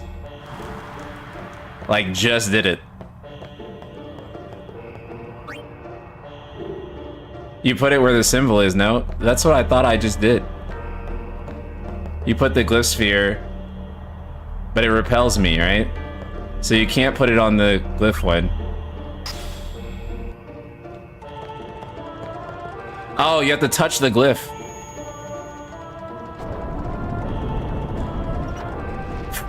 Fuck me. Fucking shit. Okay.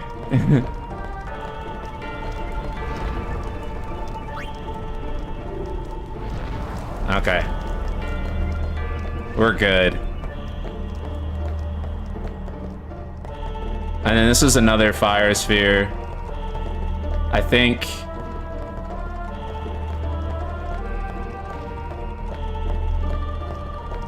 Wait, let me see.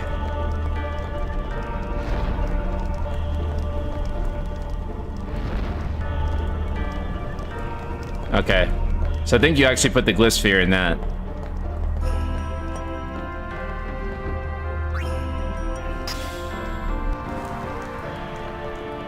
Open GPT 4.0. Yeah, I know, right? Oh wait, no. That's just another fire sphere. Let's use the glyph sphere, I think. Let's use the glyph sphere. Let's use it. Is that? Yeah, there we go.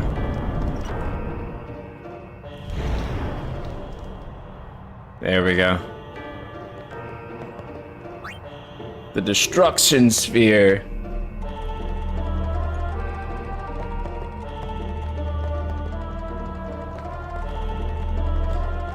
Wait, what does the destruction sphere do again? How does this work?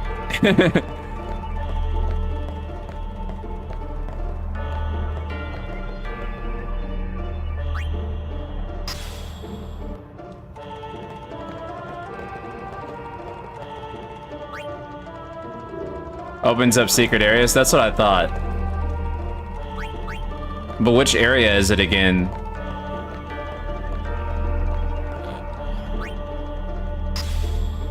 It breaks a wall, that's what I thought. Oh wait, we can't put that one there. We have to put it back.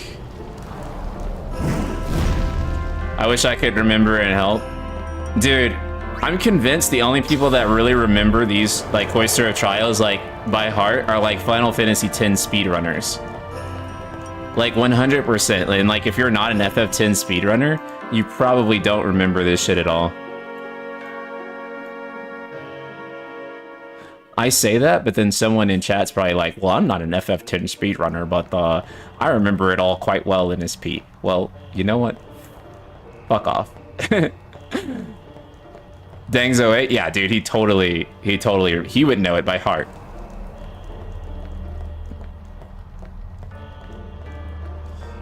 Okay, let's just... See, I wish you could just throw these things on the ground. Like, you know what I'm saying? Like, I hate that you have to carry it and then you have to go and put it in, like, a slot in order to, like, to get it to work.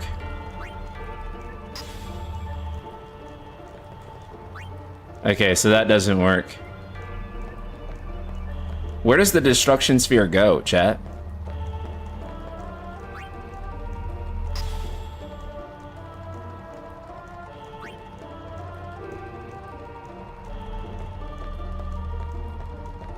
I do remember that you need to find the hidden thing in the Cloister of Trials to get a thing that's quite important. Okay.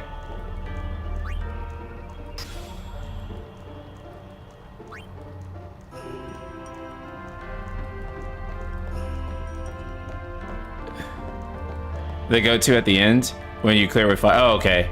So that's what it does? But then what about, like... No. That's not like what it... You burn this down. That's why it has, like, the wire thing there. I'm pretty sure. Oh, wait, you mean this right here? Oh.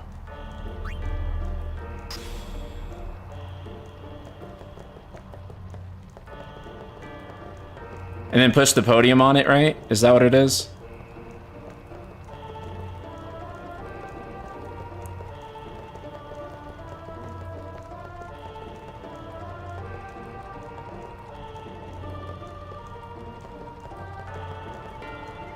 Fuck.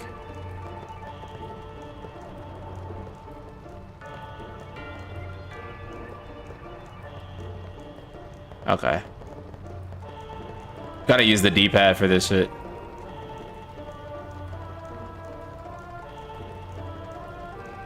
Okay. Fuck. This part right here is like the tedious part, because if it gets stuck on this like thing, you have to like reset it.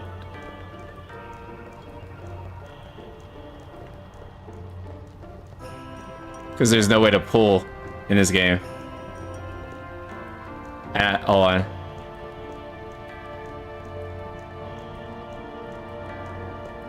Okay, there we go.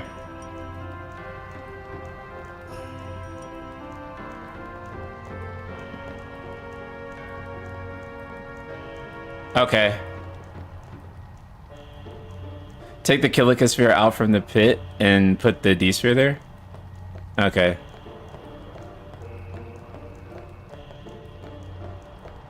Wait, from the pit? What pit? From here?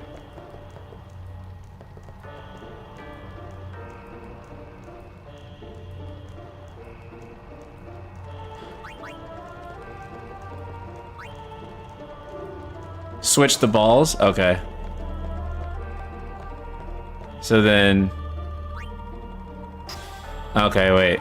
So I have to put the Killicosphere there. And I'd have to put... the Destruction Sphere? And just set it right here.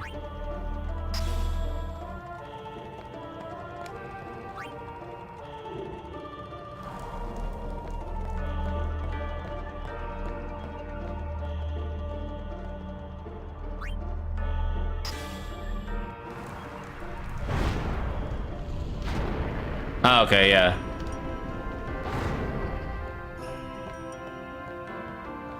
Okay.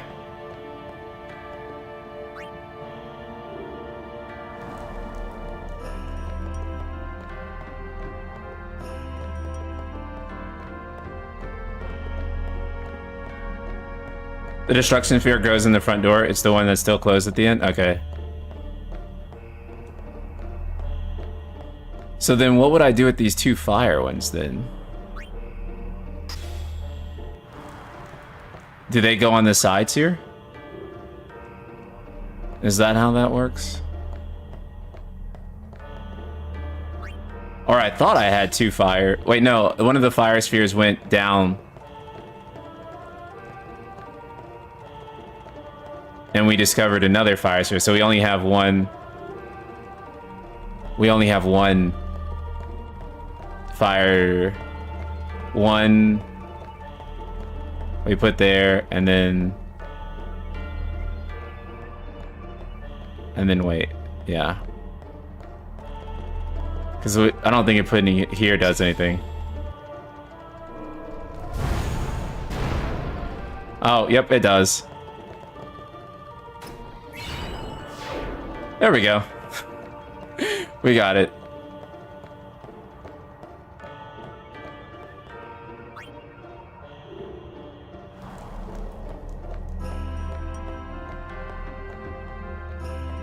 We got it.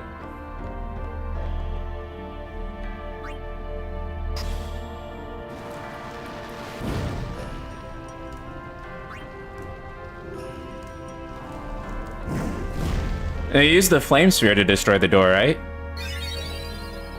Yeah, because the destruction sphere is already gone. We used it to take that out. Okay. GG.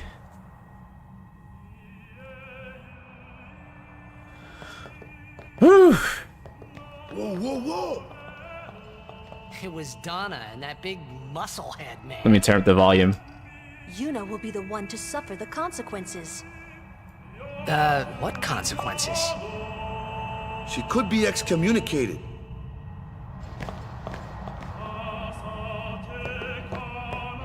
Just wait. So what's in there anyway? The faith, remember? Oh yeah, that thing, right. The Faith are people who gave their lives to battle sin. Yevon took their souls, willingly given from their still living bodies. Huh? Now they live forever, trapped in statues. But when a summoner beckons, the souls of the Faith emerge once again. That's what we call an Aeon. All that in this room? So what's Yuna doing in there? She prays with all her heart for a way to defeat sin.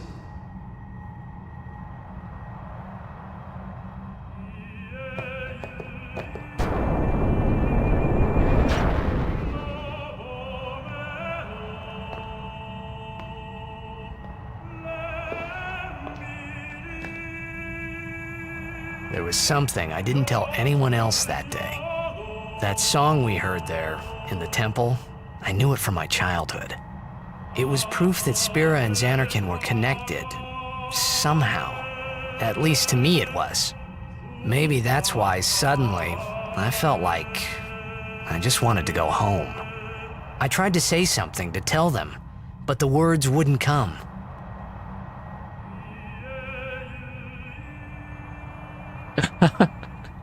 I love when you guys have like conversations across the different chats. Like one person saying that 10 is trash and then someone in like Twitch chat replying like YouTube chat member is wrong. You guys are fucking funny. All right, so yesterday we had a clear winner from the poll.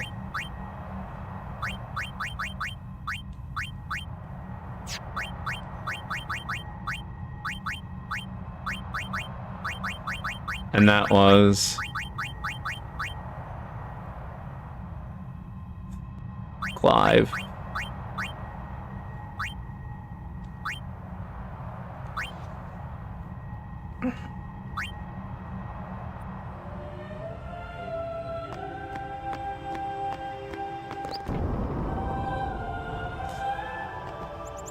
I ignored the precipice and went into the cloister once.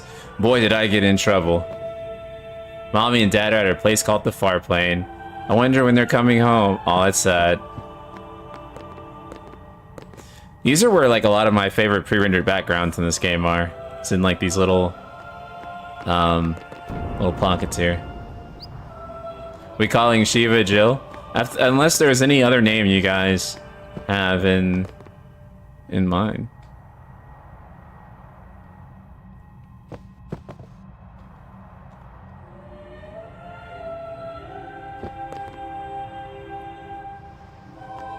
So far, Final Fantasy 16 has been like the theme, though.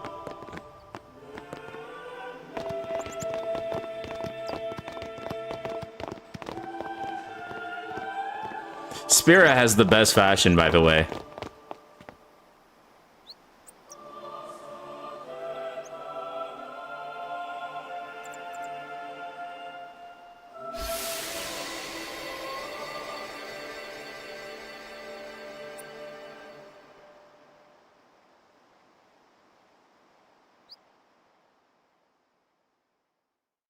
I thought I had put my feelings for Xanarkin behind me.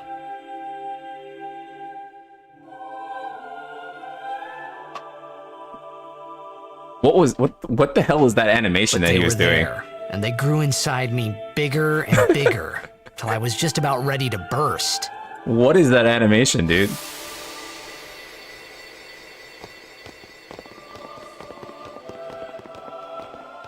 Are you okay? I don't know. What do you want to do? To scream real loud. The delivery of that line. What do you want to do? And again, that's because, like, they couldn't do, like, English resyncing. So it's probably the way the Japanese was written and delivered. And they just had to work around that.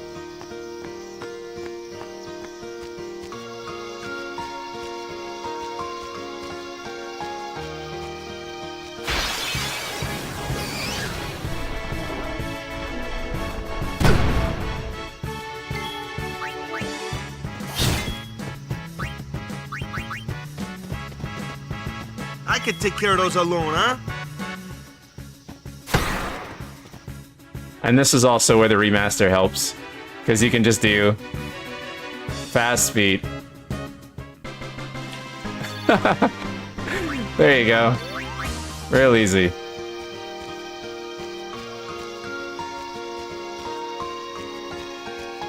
Are you using the mod that gives every character experience even if they don't take a turn in battle? No, I'm not using that. I didn't even know that was a thing. I didn't see it on the mod list.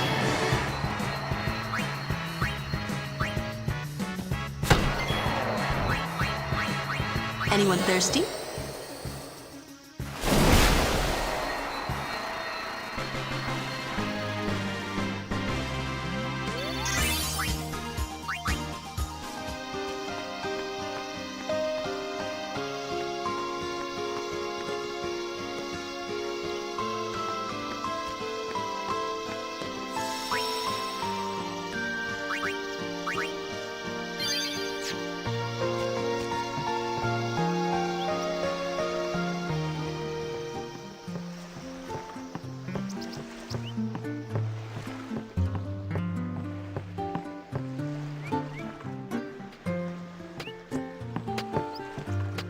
Is it back here, I think?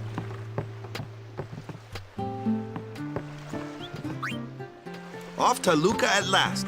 Oh man, I'm about to lose at fucking Blitzball. So rest up on the way, yeah? Oh. Oh, I'm not looking forward to this. Dude, I'm so bad at Blitzball. Blitzball is complicated. If you're good at Blitzball, you probably have like a PhD in something.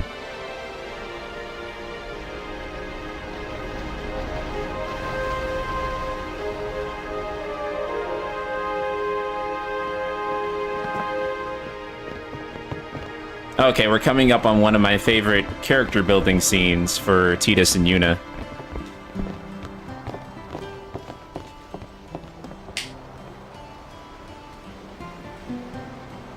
I'm good at Blitzball because I am a Blitzball. Okay, Blitzball kid.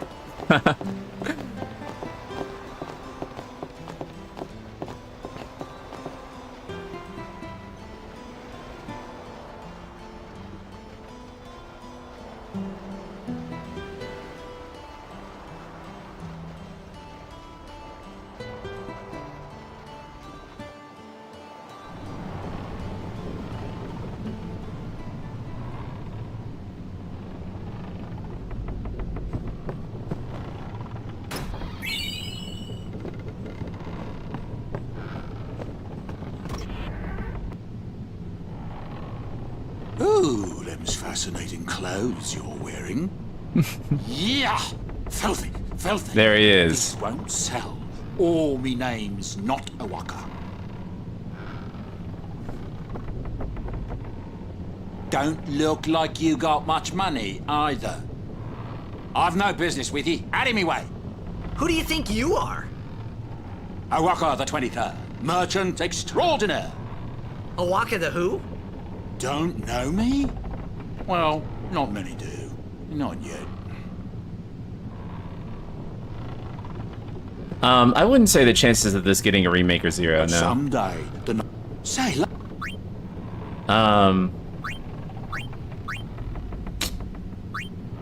how much should I lend him, chat?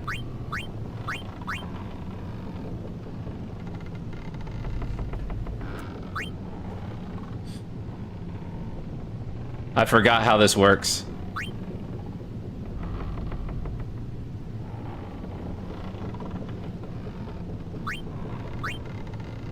I forgot how the entire thing with Awaka works entirely. So I don't even remember. We'll just go with 1,000.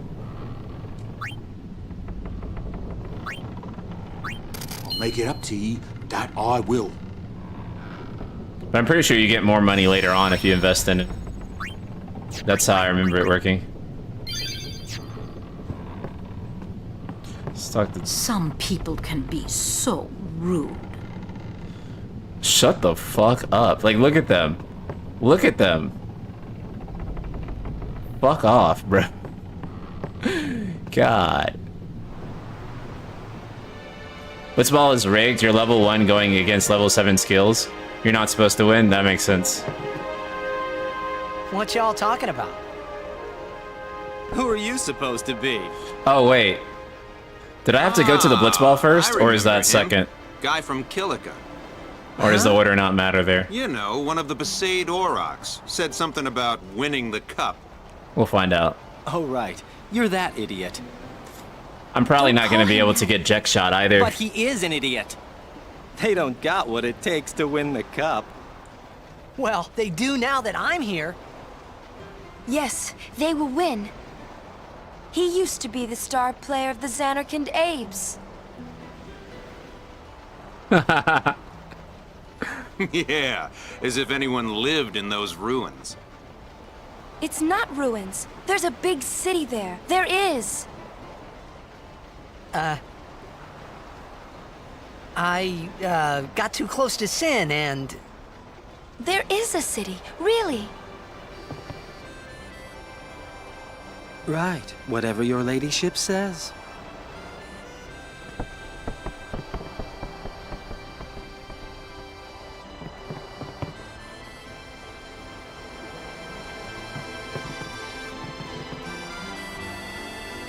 What's wrong?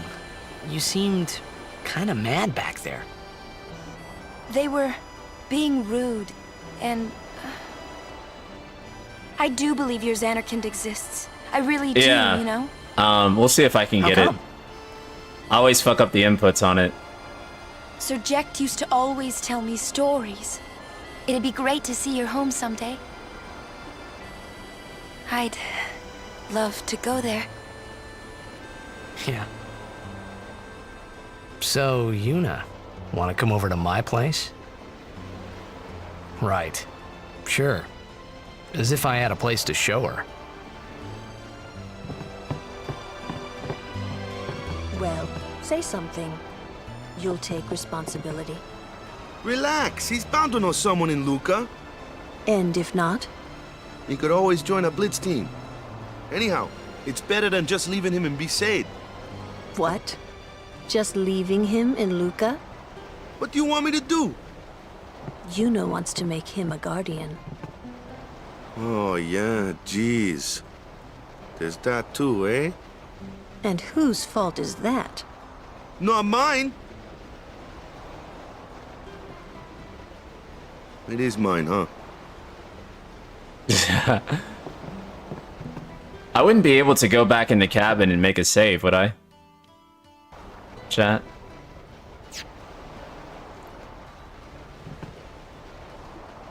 So that I could try this more than one time. it wouldn't hurt to try, I guess. Oh wait, no, that's the...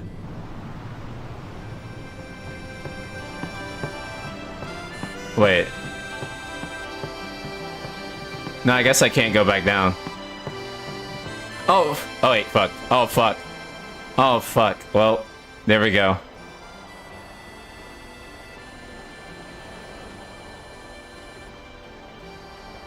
Fuck. I should have... Oh, it just auto-saved. It just auto-saved. It doesn't matter. It just auto-saved, dude. We're good. We can use the autosave if we fuck up.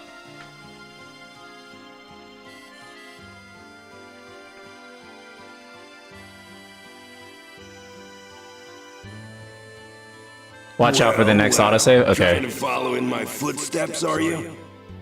I usually charge for lessons, you know. That shot is done like this.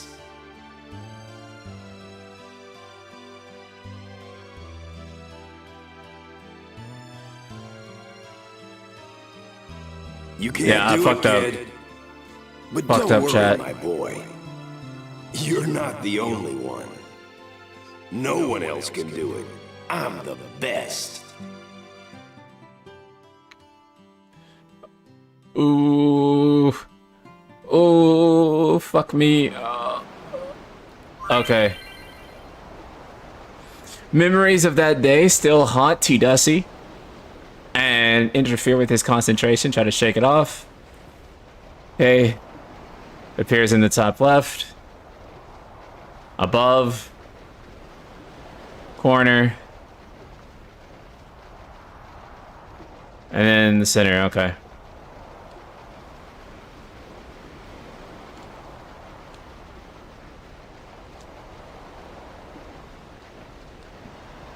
You can't do it. You can't do I'm the best. You can't do it. No one else can do it. I'm the best. I'm the best. But. Oh no, did I mess it up? I think I messed it up.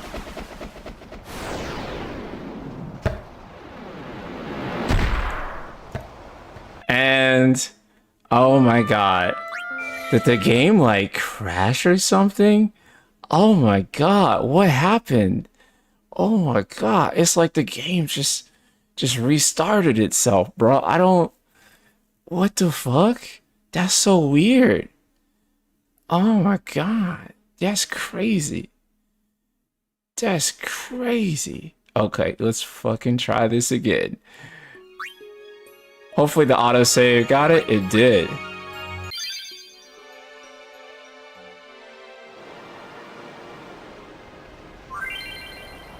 Oh my god, look at that. Nice. Okay.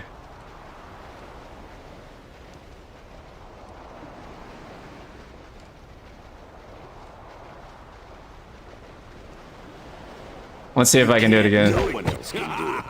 No one else can. No one else out of your league. No one else out of your league. You can't. No one. You can't do it. No one else can do it best. Oh.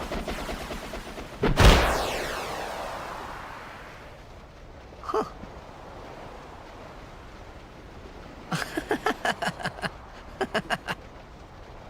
I got it on my first real try. Yeah. Right. On my first real try. Whoa! What's that called? Doesn't have a name. Anyone can do it if they try. Show us one more time, yeah?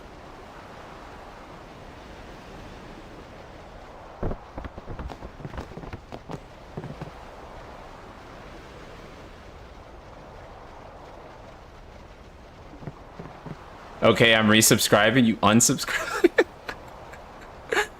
Oh my god.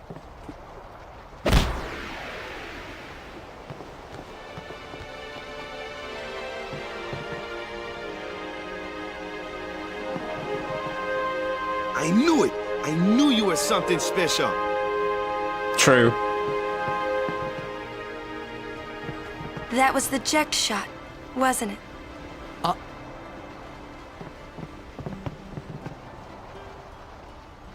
How do you know that?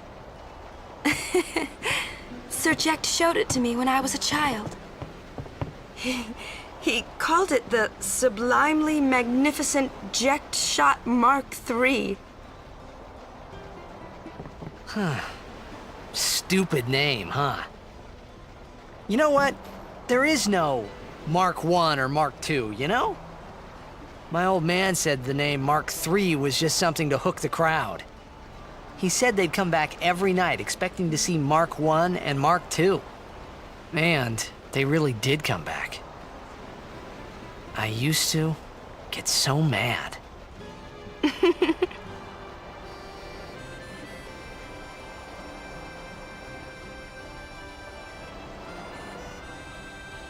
Is he alive, you think? I don't know. But Sir Jekt was my father's guardian. So he's famous here, too? Yes.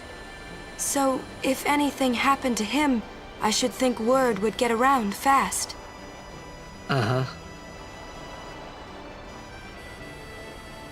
What would you do if you found him? Who knows? I thought he died 10 years ago. Well... I'd probably just smack him one. After everything he put Mom and me through. And because he was famous, I was always... Well, you should know, Yuna. Hmm? Your father's famous too. Everyone in Spira knows him, right? Hmm. Ain't it tough?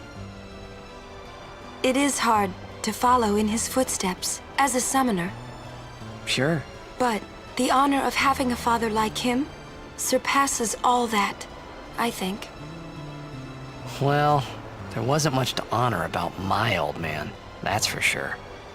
You shouldn't say that about your father. I got the right. I guess you do. Ow! Show me that move again. Yo! I didn't think my old man would come to Luca. He never did like watching other people play. But I couldn't help feeling something bad was gonna happen. And these feelings of mine are usually right. Sure, I had told Waka I'd help him win the tournament, but I wasn't sure I had it in me to play at all anymore.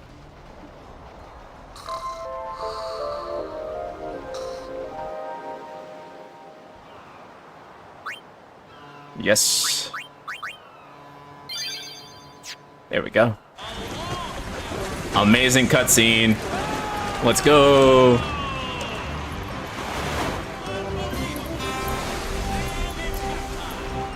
Ladies and gentlemen, the day we've all been waiting for.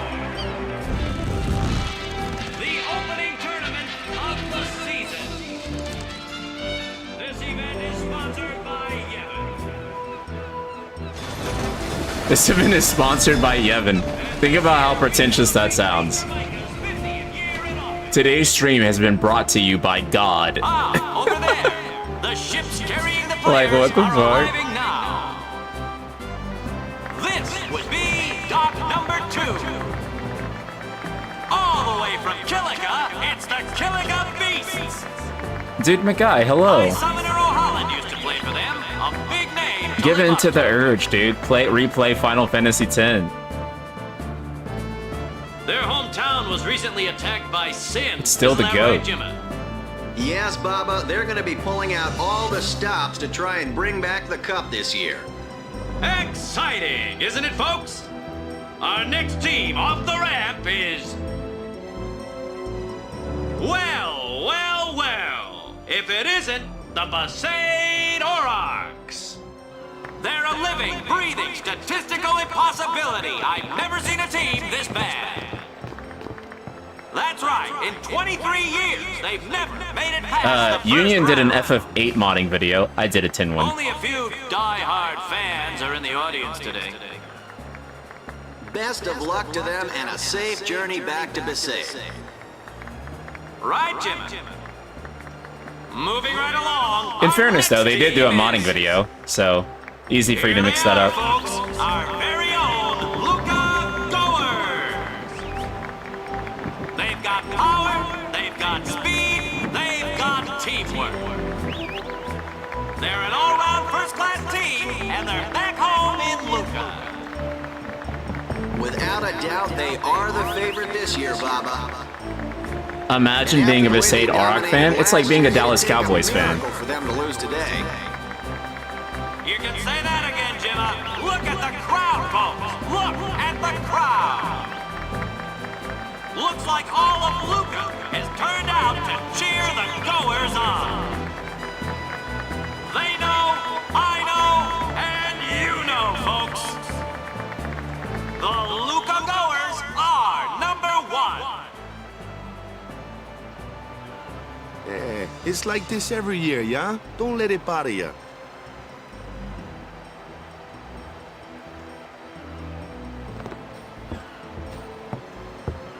This scene, right? Stop right there, goers. You guys are smiling now, but not for long. Cause this year, us Aurochs are taking the cup. Think about how insane this is, right? Like, What the in team heaven's name were you doing up there? that always loses. Sure stood out, though. We were on the sphere. We were. Maester Micah is here. Already? The number 3 Doc. What's up now? Maester Yo. Micah has arrived. That's I'm sorry. I'm sorry, chat. Why does low polygon Yuna look high as fuck? Like, why does she... like, she looks stoned. Like, she's just like, yeah, man. Like, am I wrong, chat? She looks like... she looks like she has just taken a hit. Like, God. what? Micah? Maester? Maester Micah is the leader of all the peoples of Spira. He's come all the way from Bavel. The tournament is being held to honor his 50 years as Maester. 50 years? Shouldn't he be, retired by now? Hey, mind your mouth now. Let's all go see him.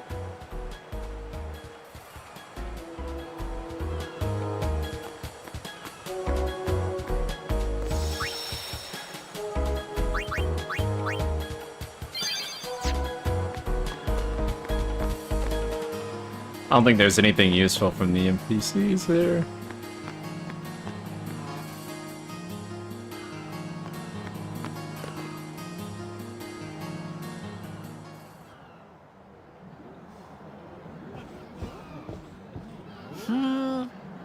Can't see a thing. Shh.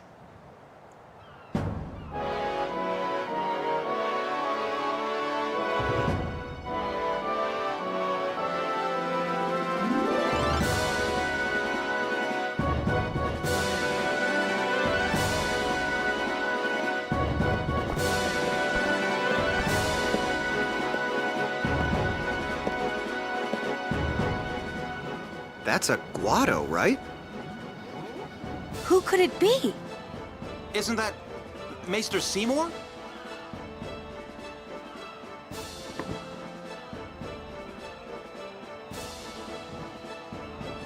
How do you feel the pacing of cutscene actions has been on the introductory chapters? By action, do you mean like gameplay or?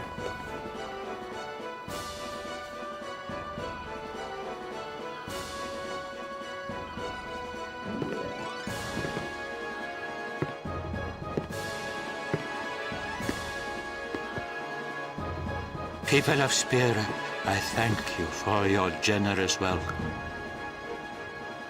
Rise, Maester Seymour, and all of you as well. I hate Seymour's hair, by the way. I present to you the son of Maester Giskel Guado, who departed for the far plane. It gets on my nerves. It just doesn't make any As sense. some of you already know, he has been officially ordained a Maester of Yevon. I am Seymour Guado. I am honored to receive the title of Maester. In life, my father Giskel worked to foster friendship between man and Guado. I vow to carry on his legacy and to fulfill my duties as Maester to the best of my abilities. You too. Bow your head. It looks more like horns than hair. Because hair doesn't do that. That doesn't make any sense.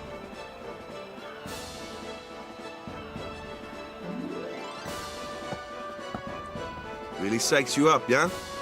All right, last meeting before the match. How so?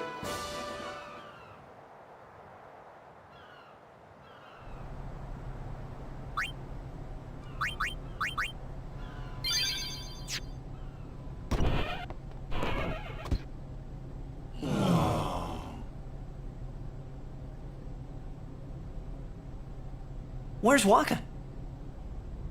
Let the matchup draws. We had to play the Gorers in the first match last year. The year before that, and the one before that, too. Well, we would have lost to anyone anyway. Captain Walker! We're playing the Al Bhed Sykes first. If we win, we're in the finals. That's right, we got seeded. 2 wins, and we're the champions. First things first. Let's go over the basics again, boys. Resident Arcs podcast gave me such an enhanced appreciation of this game. Yeah, 100%. Oh god, let's go through it. Let's go through it. In Blitzball, there are 5 players per team in the sphere pool. The overhead map shows all current positions in the direction each is facing. Only 1 team is on the field. Okay, T. Dusik is carrying the ball now. Okay. Okay. And then as you swim, it takes HP, right. Growing up, I could never play Blitzball. By default, player move is set to auto, right.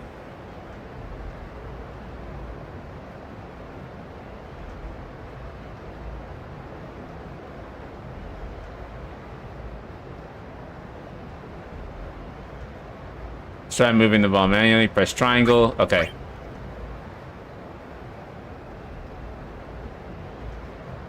Manual A is like the way I think all the online tutorials tell you to like play it. I never...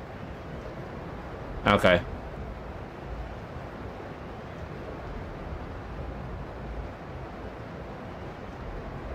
Becomes harder to control your teammates while manually controlling the carrier. This was recommended for veteran blitzers.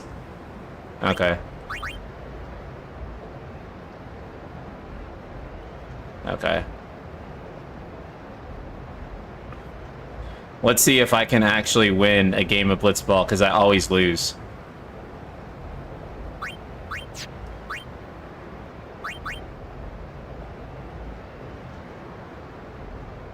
Hey. Very long tutorial. Commands, passing, shooting. Damn, there's so much. Don't waste stamina, just pass as soon as you get the ball. Right. Choose an action command. Being a square, press square now. Right. Dribble. So dribble is okay. Dude, as a kid, this was so overwhelming.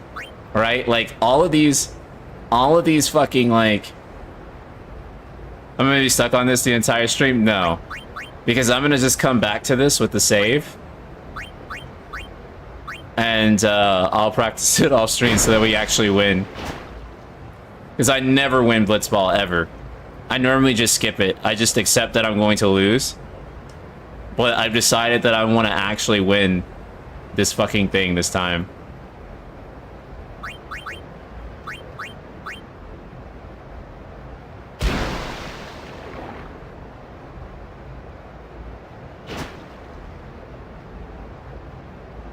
PA, the friction of the water causes PA to gradually decrease. PA reaches it, the pass becomes uncatchable. Okay. Now let's watch Titus throw a bad pass. We'll watch his...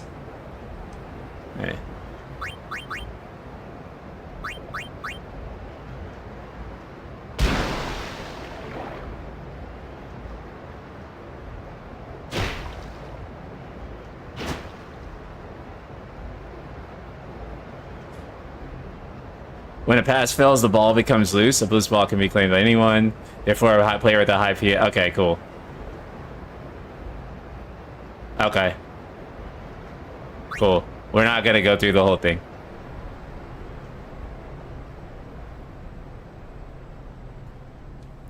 I'm going to win this time.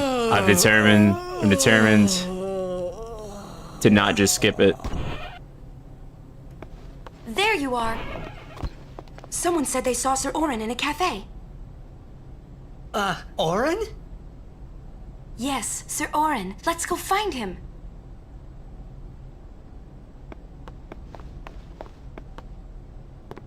Your key is to pass to your shooters with no defender nearby.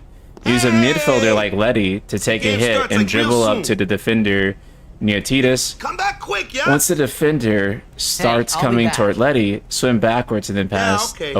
past open Titus. Okay, cool. Hey, Waka. You're stiff, man. No, not your face. Just breathe out. Relax. Okay. Like this. Just breathe. Yeah.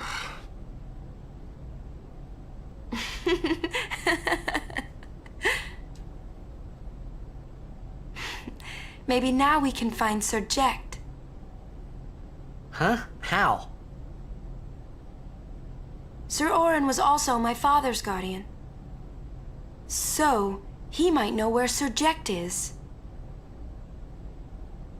Let's go now. It didn't even occur to me to think that the Orin Yuna was talking about and the one that I knew from Xanarkand could be two different people. I don't know why, but I knew it was the same guy. I knew it was the same Orin. Imito Sumana. Vasikna Bund. Hey! Albed Sykes, right? Some Albed saved me the other day, and this girl Riku gave me food, and... you don't understand me, do you?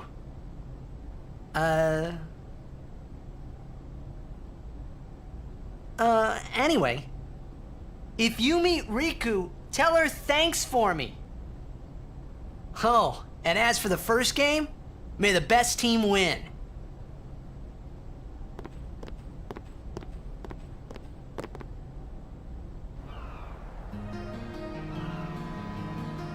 The environmental design of Luca is just peak, right? Just amazing. Like, look how cool this place is, right?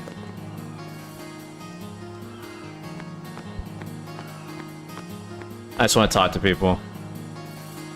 Let's let it get lost. Stop one. Okay. Let's move on. There's a cutscene with Arin for us.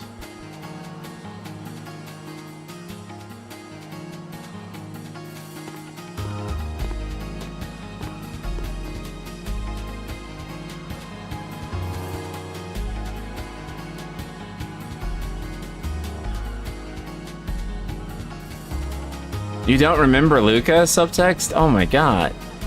This is This is an amazing location, dude. I'm sorry. Please let me through. Hey, let's go.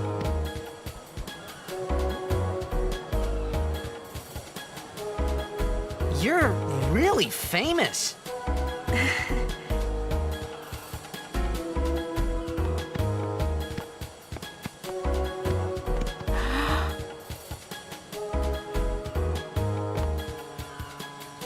I hope we don't get separated. Yuna! Huh? What was that?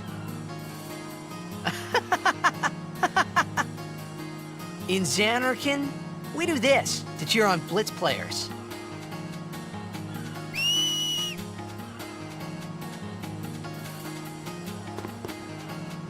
You try it too. Put your fingers in your mouth like this. Like this? Not like that. This. Like this. Then you just blow. That's not how anyone like whistles It's not that I know of working. anyway. Practice. Okay. Hey, use that if we get separated. Then Maybe I'll some come people running, do whistle okay? like that, but I've never seen it. Well, guess we should just stick together then, till you can do it. Yes, sir.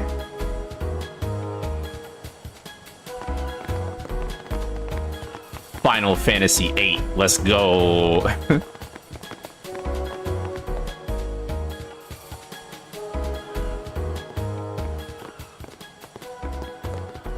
Whoa!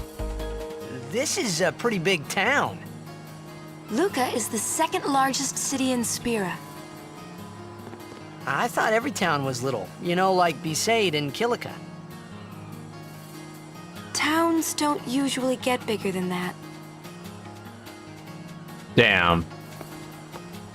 Damn. Because when a lot of people start to gather... Sin. Sin? What about Luca? It's safe here? It's not any different, but the stadium is here. The Crusaders fight to protect it with all their strength. They protect the stadium? Blitzball is really the only entertainment that we have. Spira's a little short on fun these days. Whoa. Talk about pressure. That's right. Oh my god, the low poly Is model. Xanarkand like this too?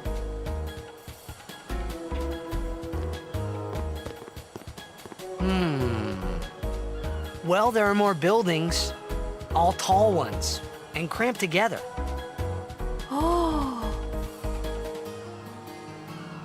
They must be so tall. Don't you ever get dizzy?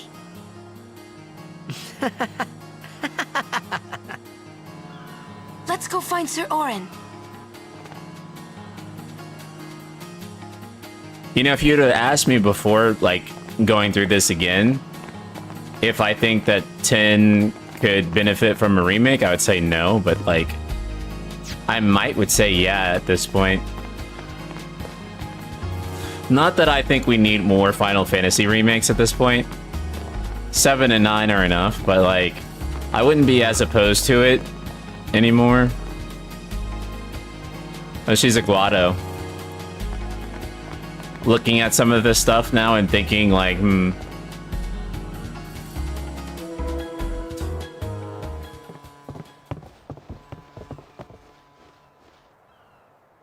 Make new games for the love of God. I agree. Don't get me wrong. That's why I say it like that. Orin's not here.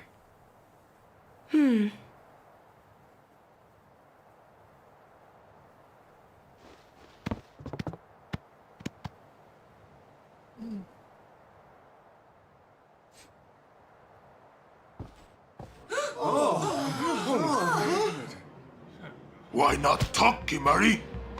Not see Yenke for 10 years. Say something. Kimari forget Yenke? Forget Biran? Yeah, Kimari. Kimari, Yenke. Kimari is small, Ranso. Oh, and this. Kimari's so small, can't see Yenke and Biran's faces. Short King Kimari. Kimari forget Ronso friends? We taught you much at time of Hornmold.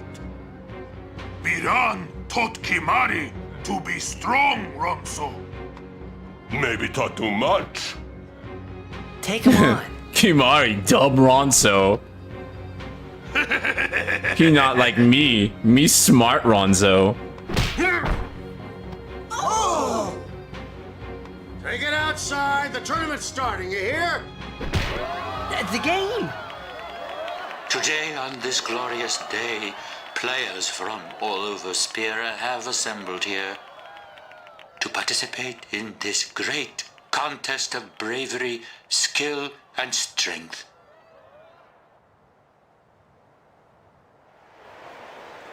All of these fine teams, equally renowned, deserve to win the cup today. Such is the nature of this contest. Let us, the spectators, play our role accordingly. Let us sing to the glory of the winners and applaud equally the valor of the defeated. Contestants, may heaven be with you. Let's go! Dude, seeing the CG water at the time was so incredible. Like, look at this. This is like 2001 Apex water. There was no better water simulation in existence than this scene.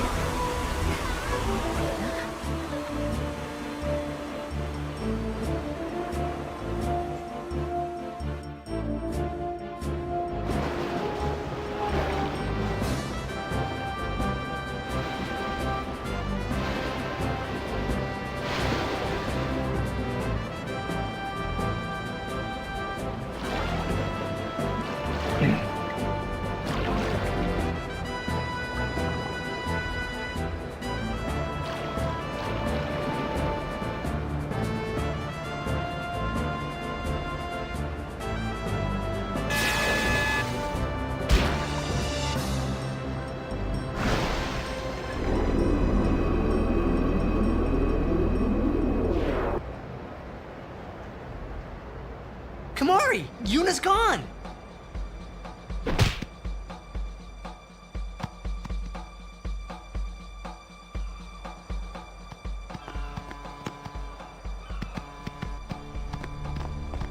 Where in Spira have you been? Huh? Yuna's been kidnapped by the Al Bhed Sykes. In exchange for her safe return, they want the Aurochs to lose. What? Oh. If they're only Blitzball players, I doubt they'd do anything drastic. But we shouldn't take chances. Let's go get her. I'm going too. This'll be no problem. They're telling the Aurochs to throw the game, as if they needed to. I mean, how good a team can they be? Waka said the same thing. He'll take care of the game. We should go get Yuna. The Al Bhed boat is in Dock 4. Let's go.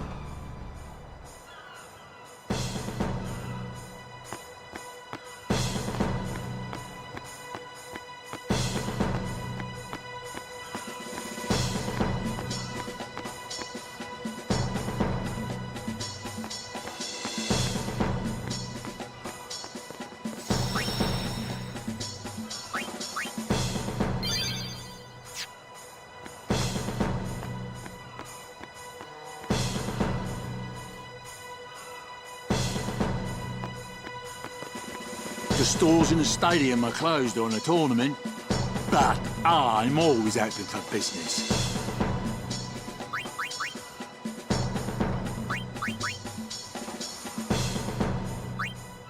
I don't think we could fight in.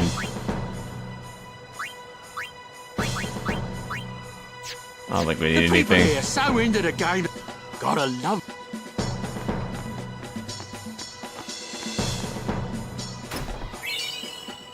There we go. Is there anything else over here? I think so. Yep.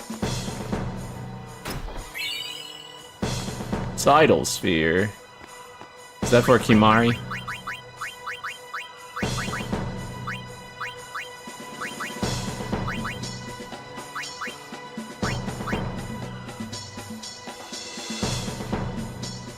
Water strike. That's fine.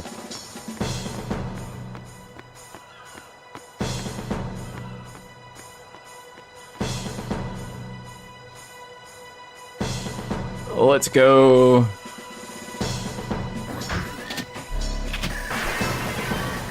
That'd be better if we had Riku for these guys. Whoa, what are they? Ancient machina salvaged by the Al Bhed. They are mostly vulnerable to lightning.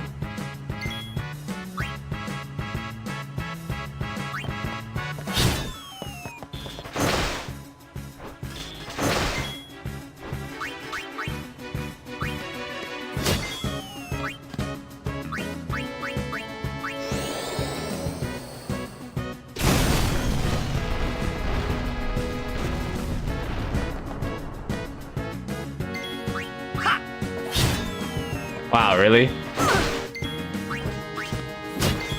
I'm gonna have to use Lightning anyway. Okay, there we go.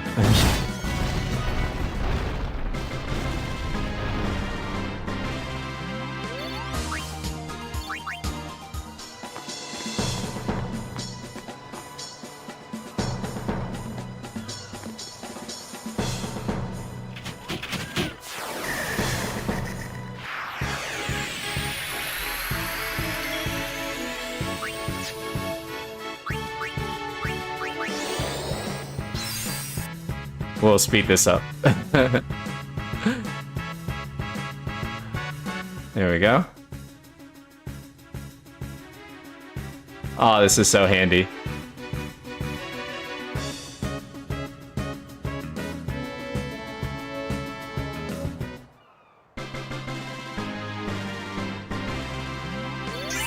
Makes everything just go by so much faster. It's a great quality of life feature.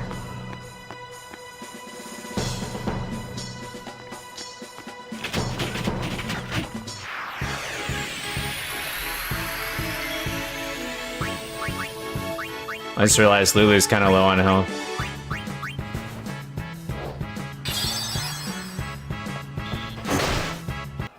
And you come to find out that it's Machina and the connection between... The Aurochs are keeping the score tied with some excellent defense, folks.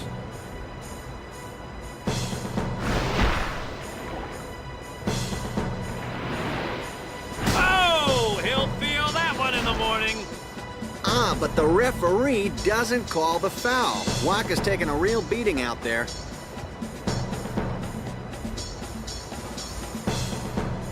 Huh! Still in there! He won't last. Waka's always like that. Oh. Ouch. Waka doesn't last? Let's go. Sheesh. Ah. I guess that's why they had a kid in Tin 2, right?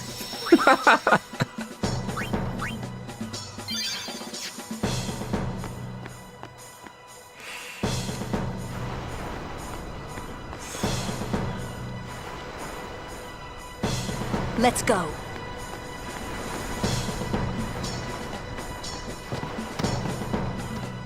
When I played Blitzball in IRL, I don't know, I feel like being underwater that long would be like terrible.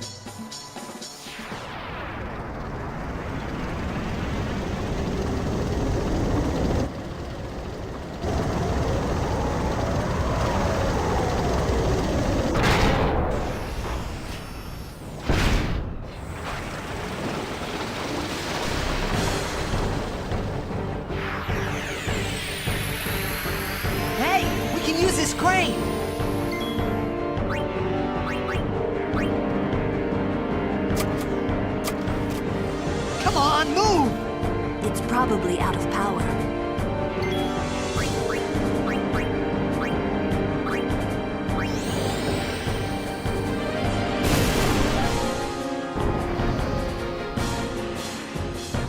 Crane seems to respond. Yay. Okay.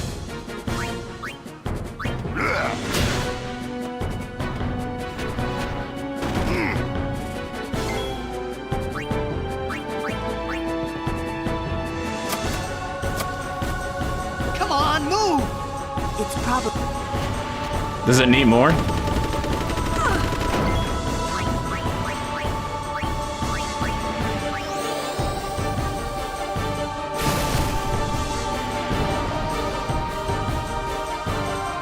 Okay, needs more power.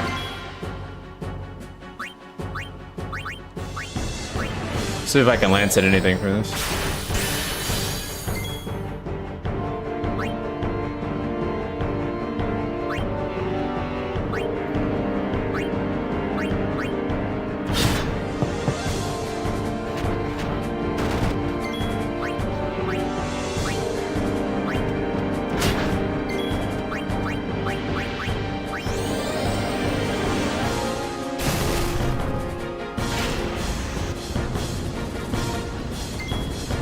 There he goes.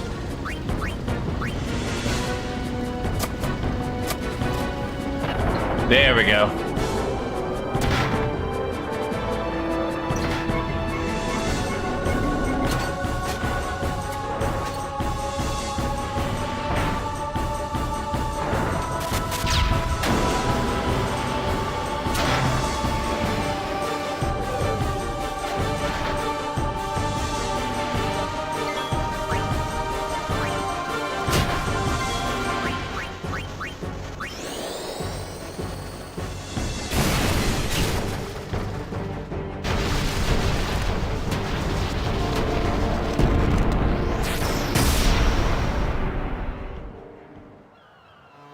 Bum bum bum bum bum bum bum bum bum.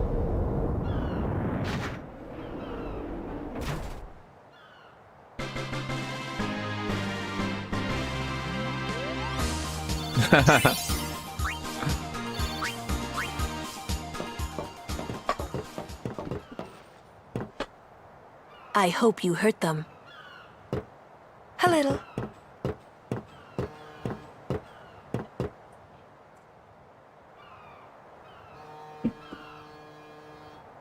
What is it? There were these Al Bhed that saved my life when I first came to Spira. They took me on their ship. They even gave me food. I was kind of hoping that this was the same ship. But it's not. I wonder if they're all gone. What happened? Sin came up near us. I made it out okay, but I don't know what happened to their ship. Was there anyone called Sid on that ship? I don't know. They were all speaking that Al Bhed language. I see. So who's Sid? He's my uncle, but I've never actually met him. Mm-hmm. Wait, so that means you're Al Bhed too, Yuna? On my mother's side, yes. Sid is my mother's brother. He became distant after my mother married. But she told me to seek him out if I ever needed help. You're worried he was... Don't tell Waka about Yuna's lineage. The thing about Waka, he never had much love for the Al Bhed. Yeah, he's slightly Whoa. racist. I gotta tell Waka. I thought I told you not to tell Waka. The game! Oh!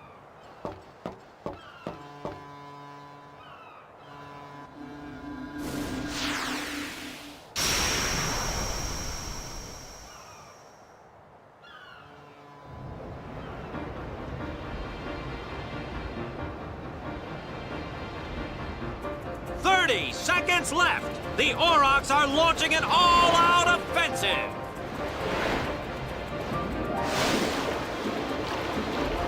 A long pass from Letty. It goes through. Oh. Oh. He shoots.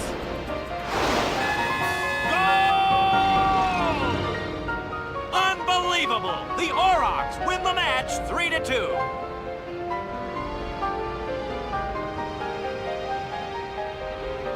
We won! We did it! We're in the finals! Not the most graceful win. If it was Chapu, he'd still be standing. Hey, aren't you being just a little unfair? Like, and like, for context too, on this, right, you have to keep in mind that Lulu was in a relationship with Chapu, and then he died, and then she started dating Waka.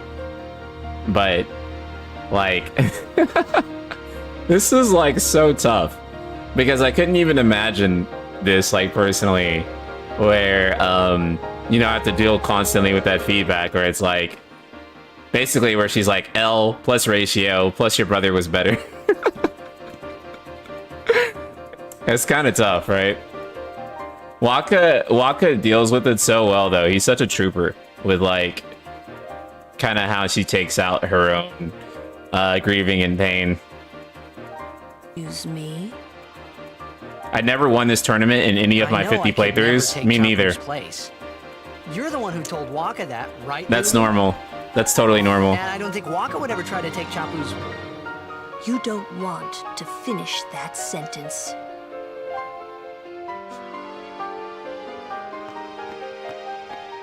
It was scary as hell, bro. I don't think there's anything over here.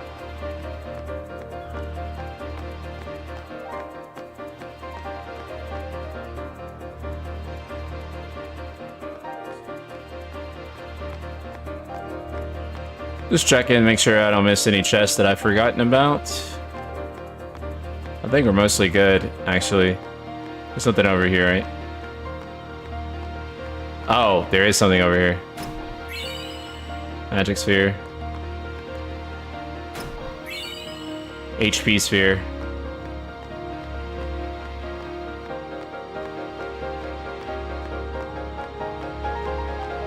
Yeah, because this is the starting location of Tin 2, right?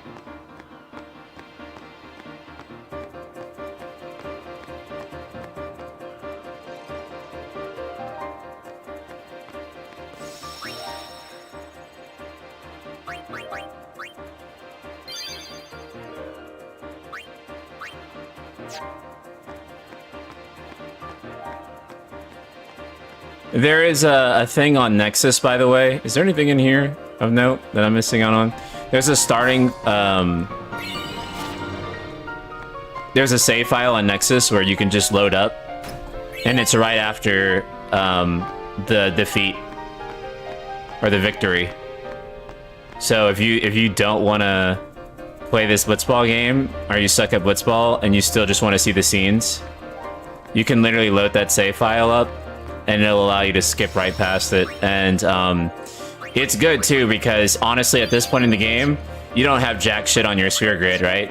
So it's not like, oh, we have completely different progression. It's like, nah, no one has much on their sphere grid at this point in the game. Anyway, because we're only like, what? Only 5 hours into the game, right? So doesn't even matter much at this point. Okay, let's see if I can win. If I can't, then we'll just try again later. This is just such a nice shot. I'm really in love with the framing of this shot. This like goes back to like what I was talking about with like fixed cameras. Just the way, again, you come up the stairs and the way you walk into this beautiful, you know, fucking sphere of water. It's very nice. Wait, was I supposed to go down in there?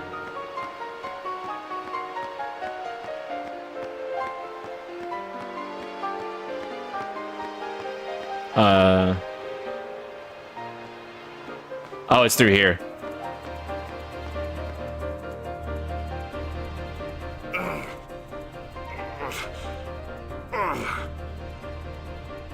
Sure you all right, Captain?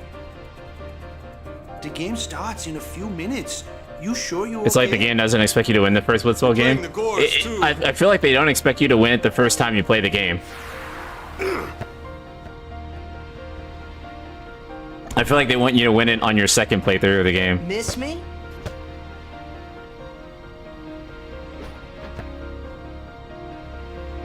Lady Yuna, are you okay? All this because of me. I'm sorry. I'm so sorry. How can you let some outbed kidnap you? Hey, let it go, all right? Don't go near outbed anymore, okay? They're trouble.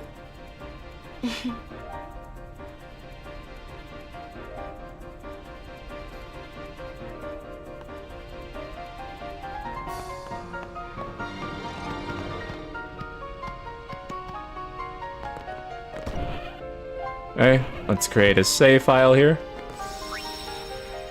That is directly before the game. Please, don't tell.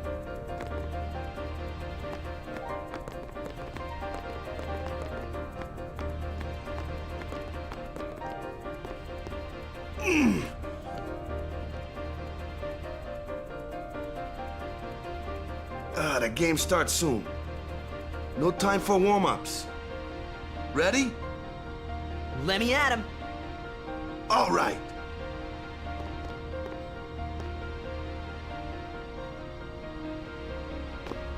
I got something to tell you boys. Yeah, Orion, I got the Jack shot. After this game, I'm retiring. I promised myself this would be my last tournament. Win or lose, I'm quitting Blitzball.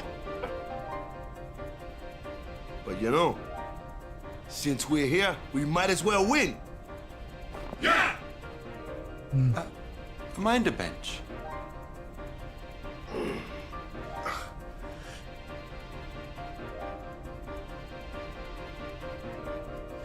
I'm warming the bench. He's taking my place. All right, boys, let's win this one. Let's make the goers goners. Let's blitz.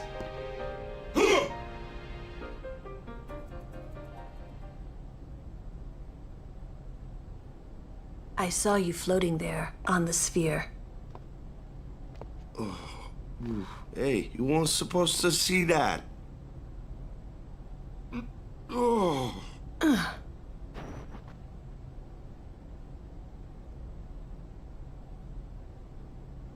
You really gave it your all, didn't you? All right, boys, what are we gonna do? Win! For Captain Walker.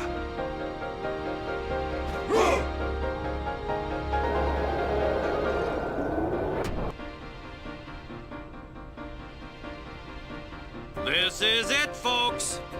In just a few minutes, the championship game.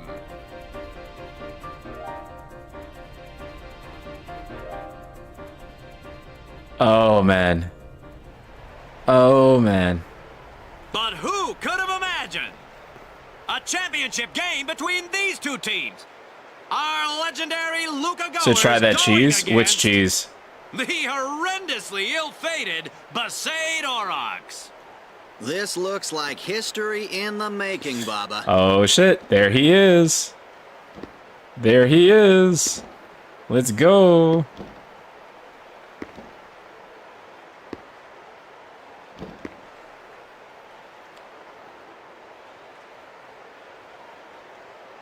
Mochimitsu, thank you.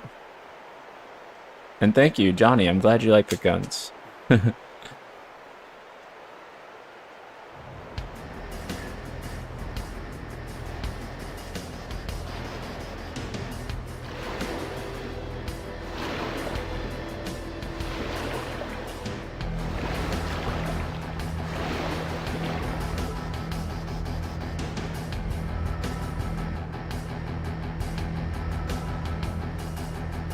Bro doesn't read my comments about cheese. Wait, which comments? Show him again. I think I'm definitely gonna lose this the first time. Hide behind the goalie? Really? The Goers are taunting the Aurochs. So basically shoot from behind the goalie? Is that what you're saying? Like into the goal?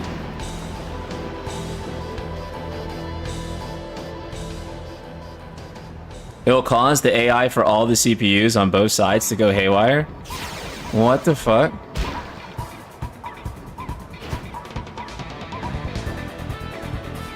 Wait. Formation. Okay, wait, they have the ball. Okay.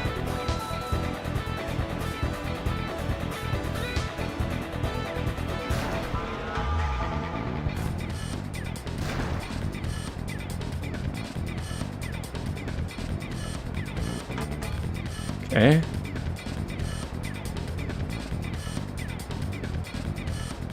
He's gonna shoot. Okay.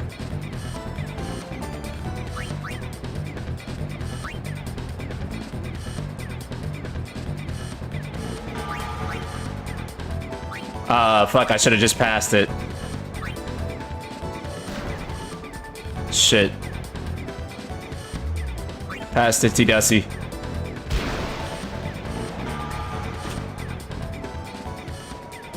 Alright.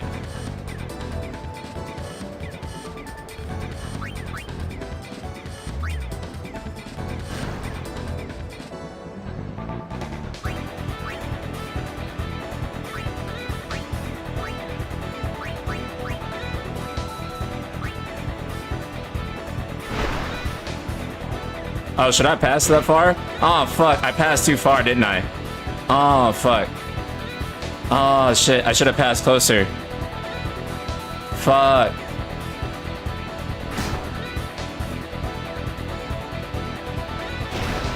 He's gonna shoot. Is he gonna score? Oh, okay, nice.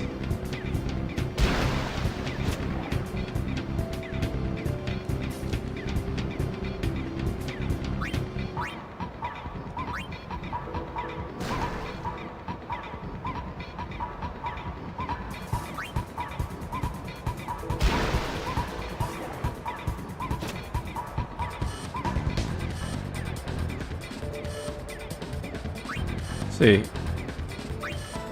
Should I pass? Do you even know what you're doing? No, I don't. I never do. I never do.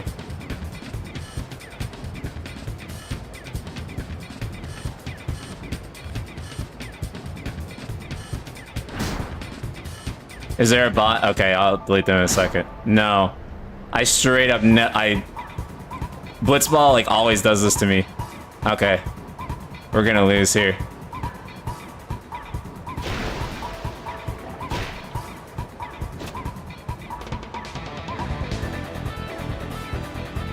Okay. Oh wait, I didn't mean to do that. Well, fuck. Chat, I have no fucking idea what I'm doing.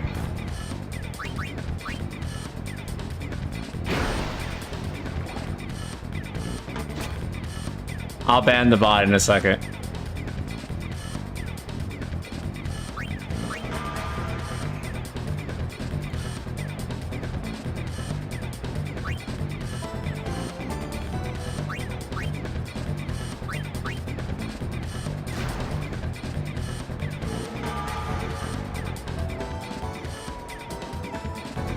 Oh.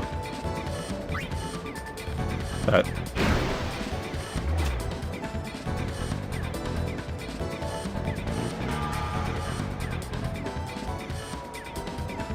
oh, fuck.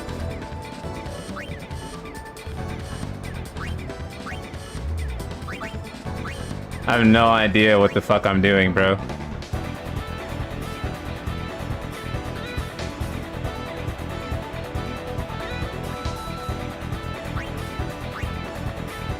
I have no idea. Oh no.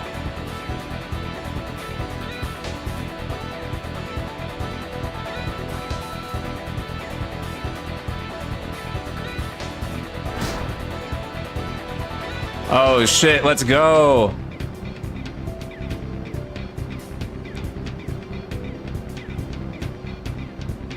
Fuck.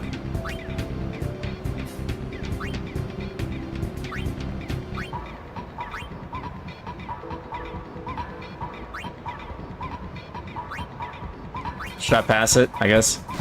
I should probably try shooting at some point. Sometimes you just want to break one player and keep dribbling it further. Also, swim away from the middle, push square, and break slash pass before too many getting up on you. Okay.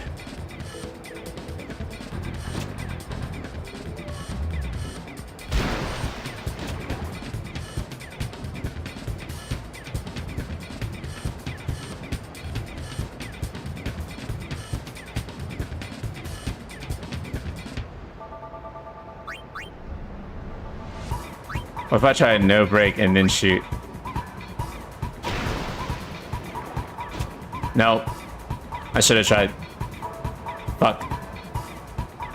I still do not understand Blitzball at all. Fuck.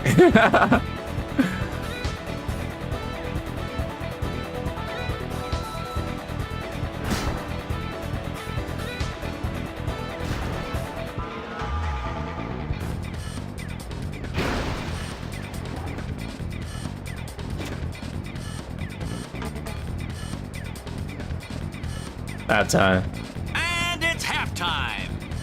The goers are just playing great, Baba. Really great.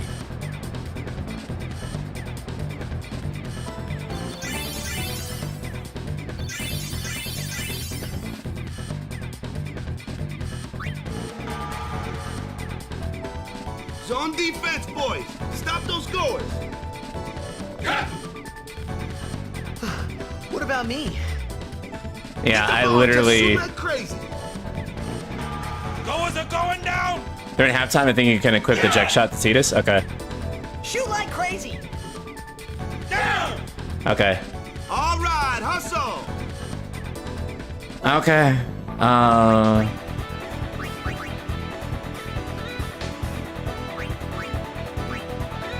Wait, where is it at? Chat? What the fuck?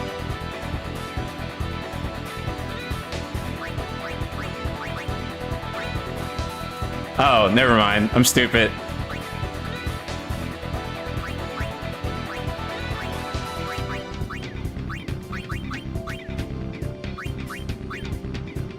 Okay, I can't fool with anyone else's stuff, right? Okay.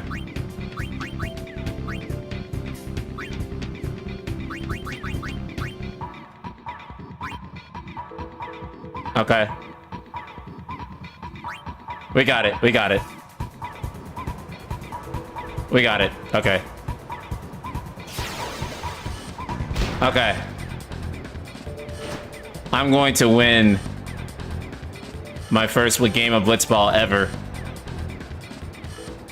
In my bajillion years of playing this game, I'm going to win a game of Blitzball.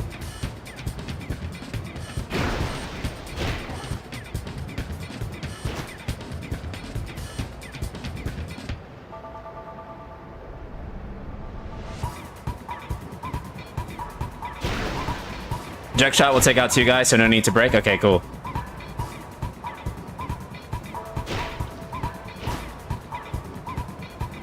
Okay. Okay.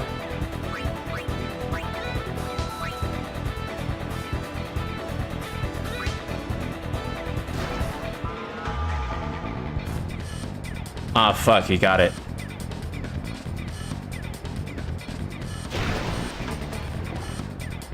Oh, fuck.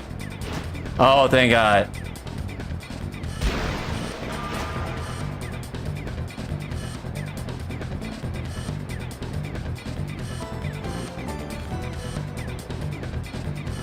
No break. Shoot.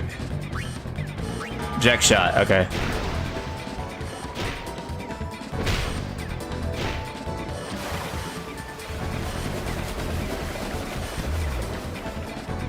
Please, please, please, please, please, please. Oh, let's go.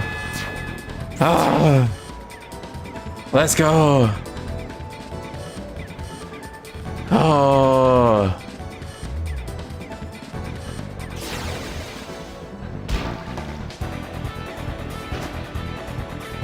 Oh, fuck. That's right. There's still more game.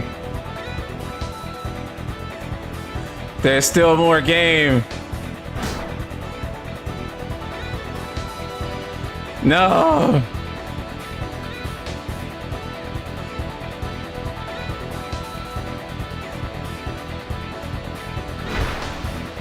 Hide behind the goalie once you get the ball? Okay. Behind my own goalie? Or... behind my own goalie or the enemy's goalie? My own goalie, right?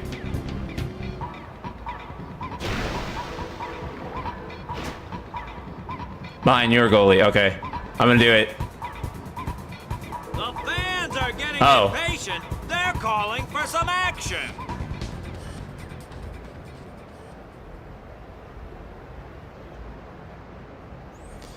This is it, right?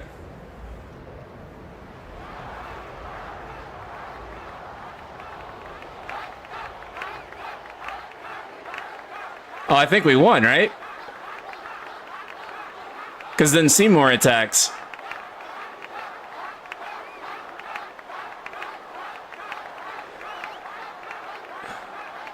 Or is it... No, oh, that's right. Waka's coming. Waka's coming. Okay. Everyone seems to be calling for Waka, folks. Okay.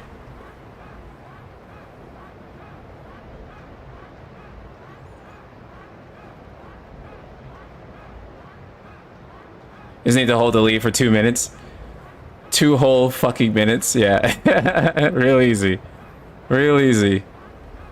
Say, where is that player going? He's leaving the sphere pool. He may be injured.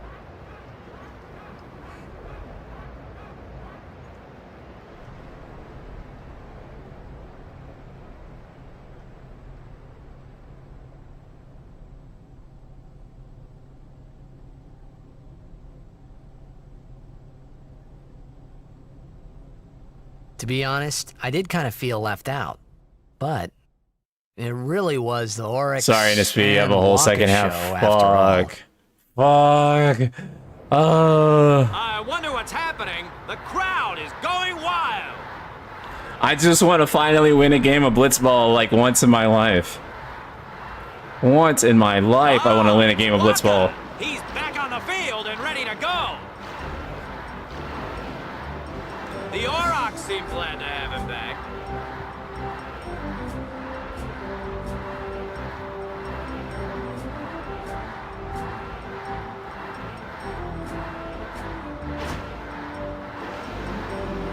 It's not the end of the world.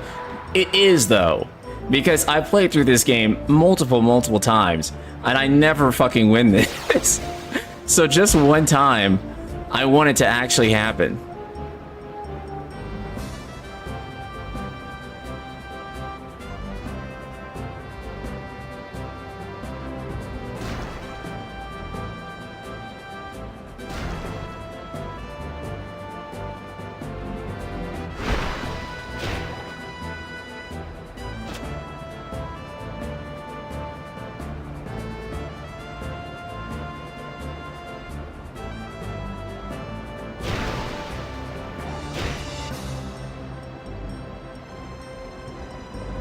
Get it? Oh, thank God.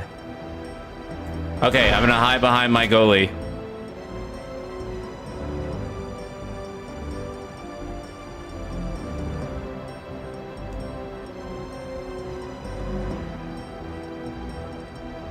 Chat? That didn't seem to work.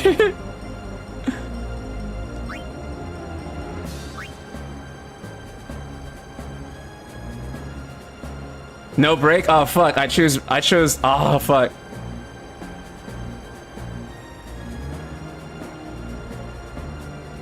Did I fuck up?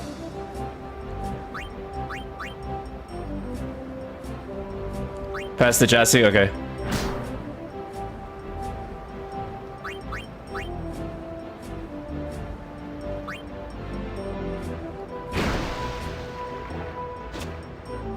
Okay. Fuck chat, it looks like I'm gonna just play the game.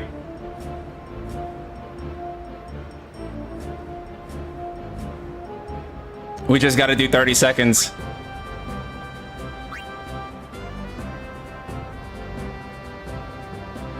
Should I dribble? Or should I pass? I'll pass.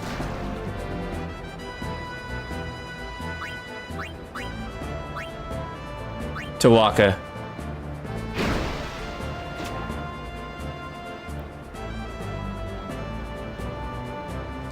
Let's shoot.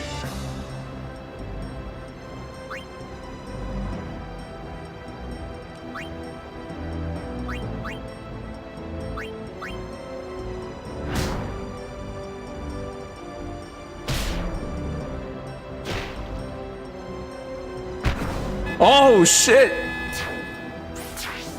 Oh! Oh!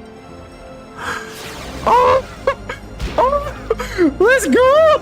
Let's go! Let's go! Let's go! Oh, let's go, bro! I fucking won! Finally! Years of playing this game, and I won my first fucking Blitzball game! Oh, I won! Let's go, dude! I got a fucking shot at like the last second, dude! Oh my god, let's go! Let's go! Let's go! Let's go! Oh! Let's get it! Oh! Let's go! Years! 20 years! I have held on to my resolve for this moment, for this fucking moment. We won, boys. We won. We won the St. Aurochs. Ain't nobody fucking with us. Oh. Oh. Midnight Sapphire, thank you for the 5. Thank you, Midnight Sapphire, for the 5 Tier 1 gift subs. I appreciate you so much. I appreciate you so much. We're here. We're here. We're so back right now, boys. We're so back. We're so back right now, dog. This is video games, man. This is gaming. This is gaming, chat. This is what gaming is, chat. This is gaming, chat. Like, come on now. All right. Let's graciously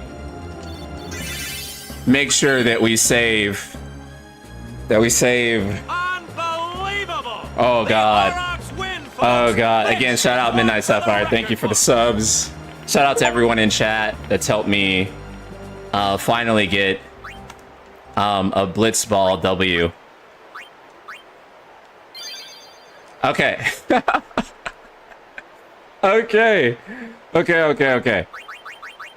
Oh, it's gonna do the thing. I hate that it does the thing. Okay. So right now is a good place to stop because I do have to go to the gym. And also, I don't think that anything else that I do today with my life is going to like to top that, because I just hit like the greatest dopamine spike. And he didn't cheese. Yeah, I played the game of Blitzball. And someone else in here said that this was like the worst playing that they've ever seen in their life. Well, fuck you, my guy. Guess who just won 2-0? So, yeah, I don't know how to break it to you, dog, but if I'm the worst, explain that to my Blitz Cup. Why am I the champion, then? It's a very complicated question I leave for you today. Why am I the champion if this is the worst playing that you've ever seen, brother? I'm the GOAT. I am the inventor of Blitzball. I made this shit. The first person to be underwater. Ryan Johnson, Night Sky Prince. First person to ever go underwater was me. I held my breath for 17 hours on the first try. It was unbelievable. They said I couldn't do it, and I did it. Here we are, chat. All right, so we're gonna continue streaming Final Fantasy X tomorrow, right? So there's gonna be more FF10 tomorrow. So I hope that you guys will schedule. There'll be like a thing up where you can like hit the notify me button, but it'll be around the same time, same place. And if you're on YouTube, we are going to raid our friend. And yeah, so I love you guys. I'll see you all tomorrow. We'll pick up. We're gonna have Aaron. We're gonna get to see Seymour summon Anima. It is going to be an amazing stream tomorrow, so you better fucking be there. The Sade Aurochs. I'll see you guys all next time.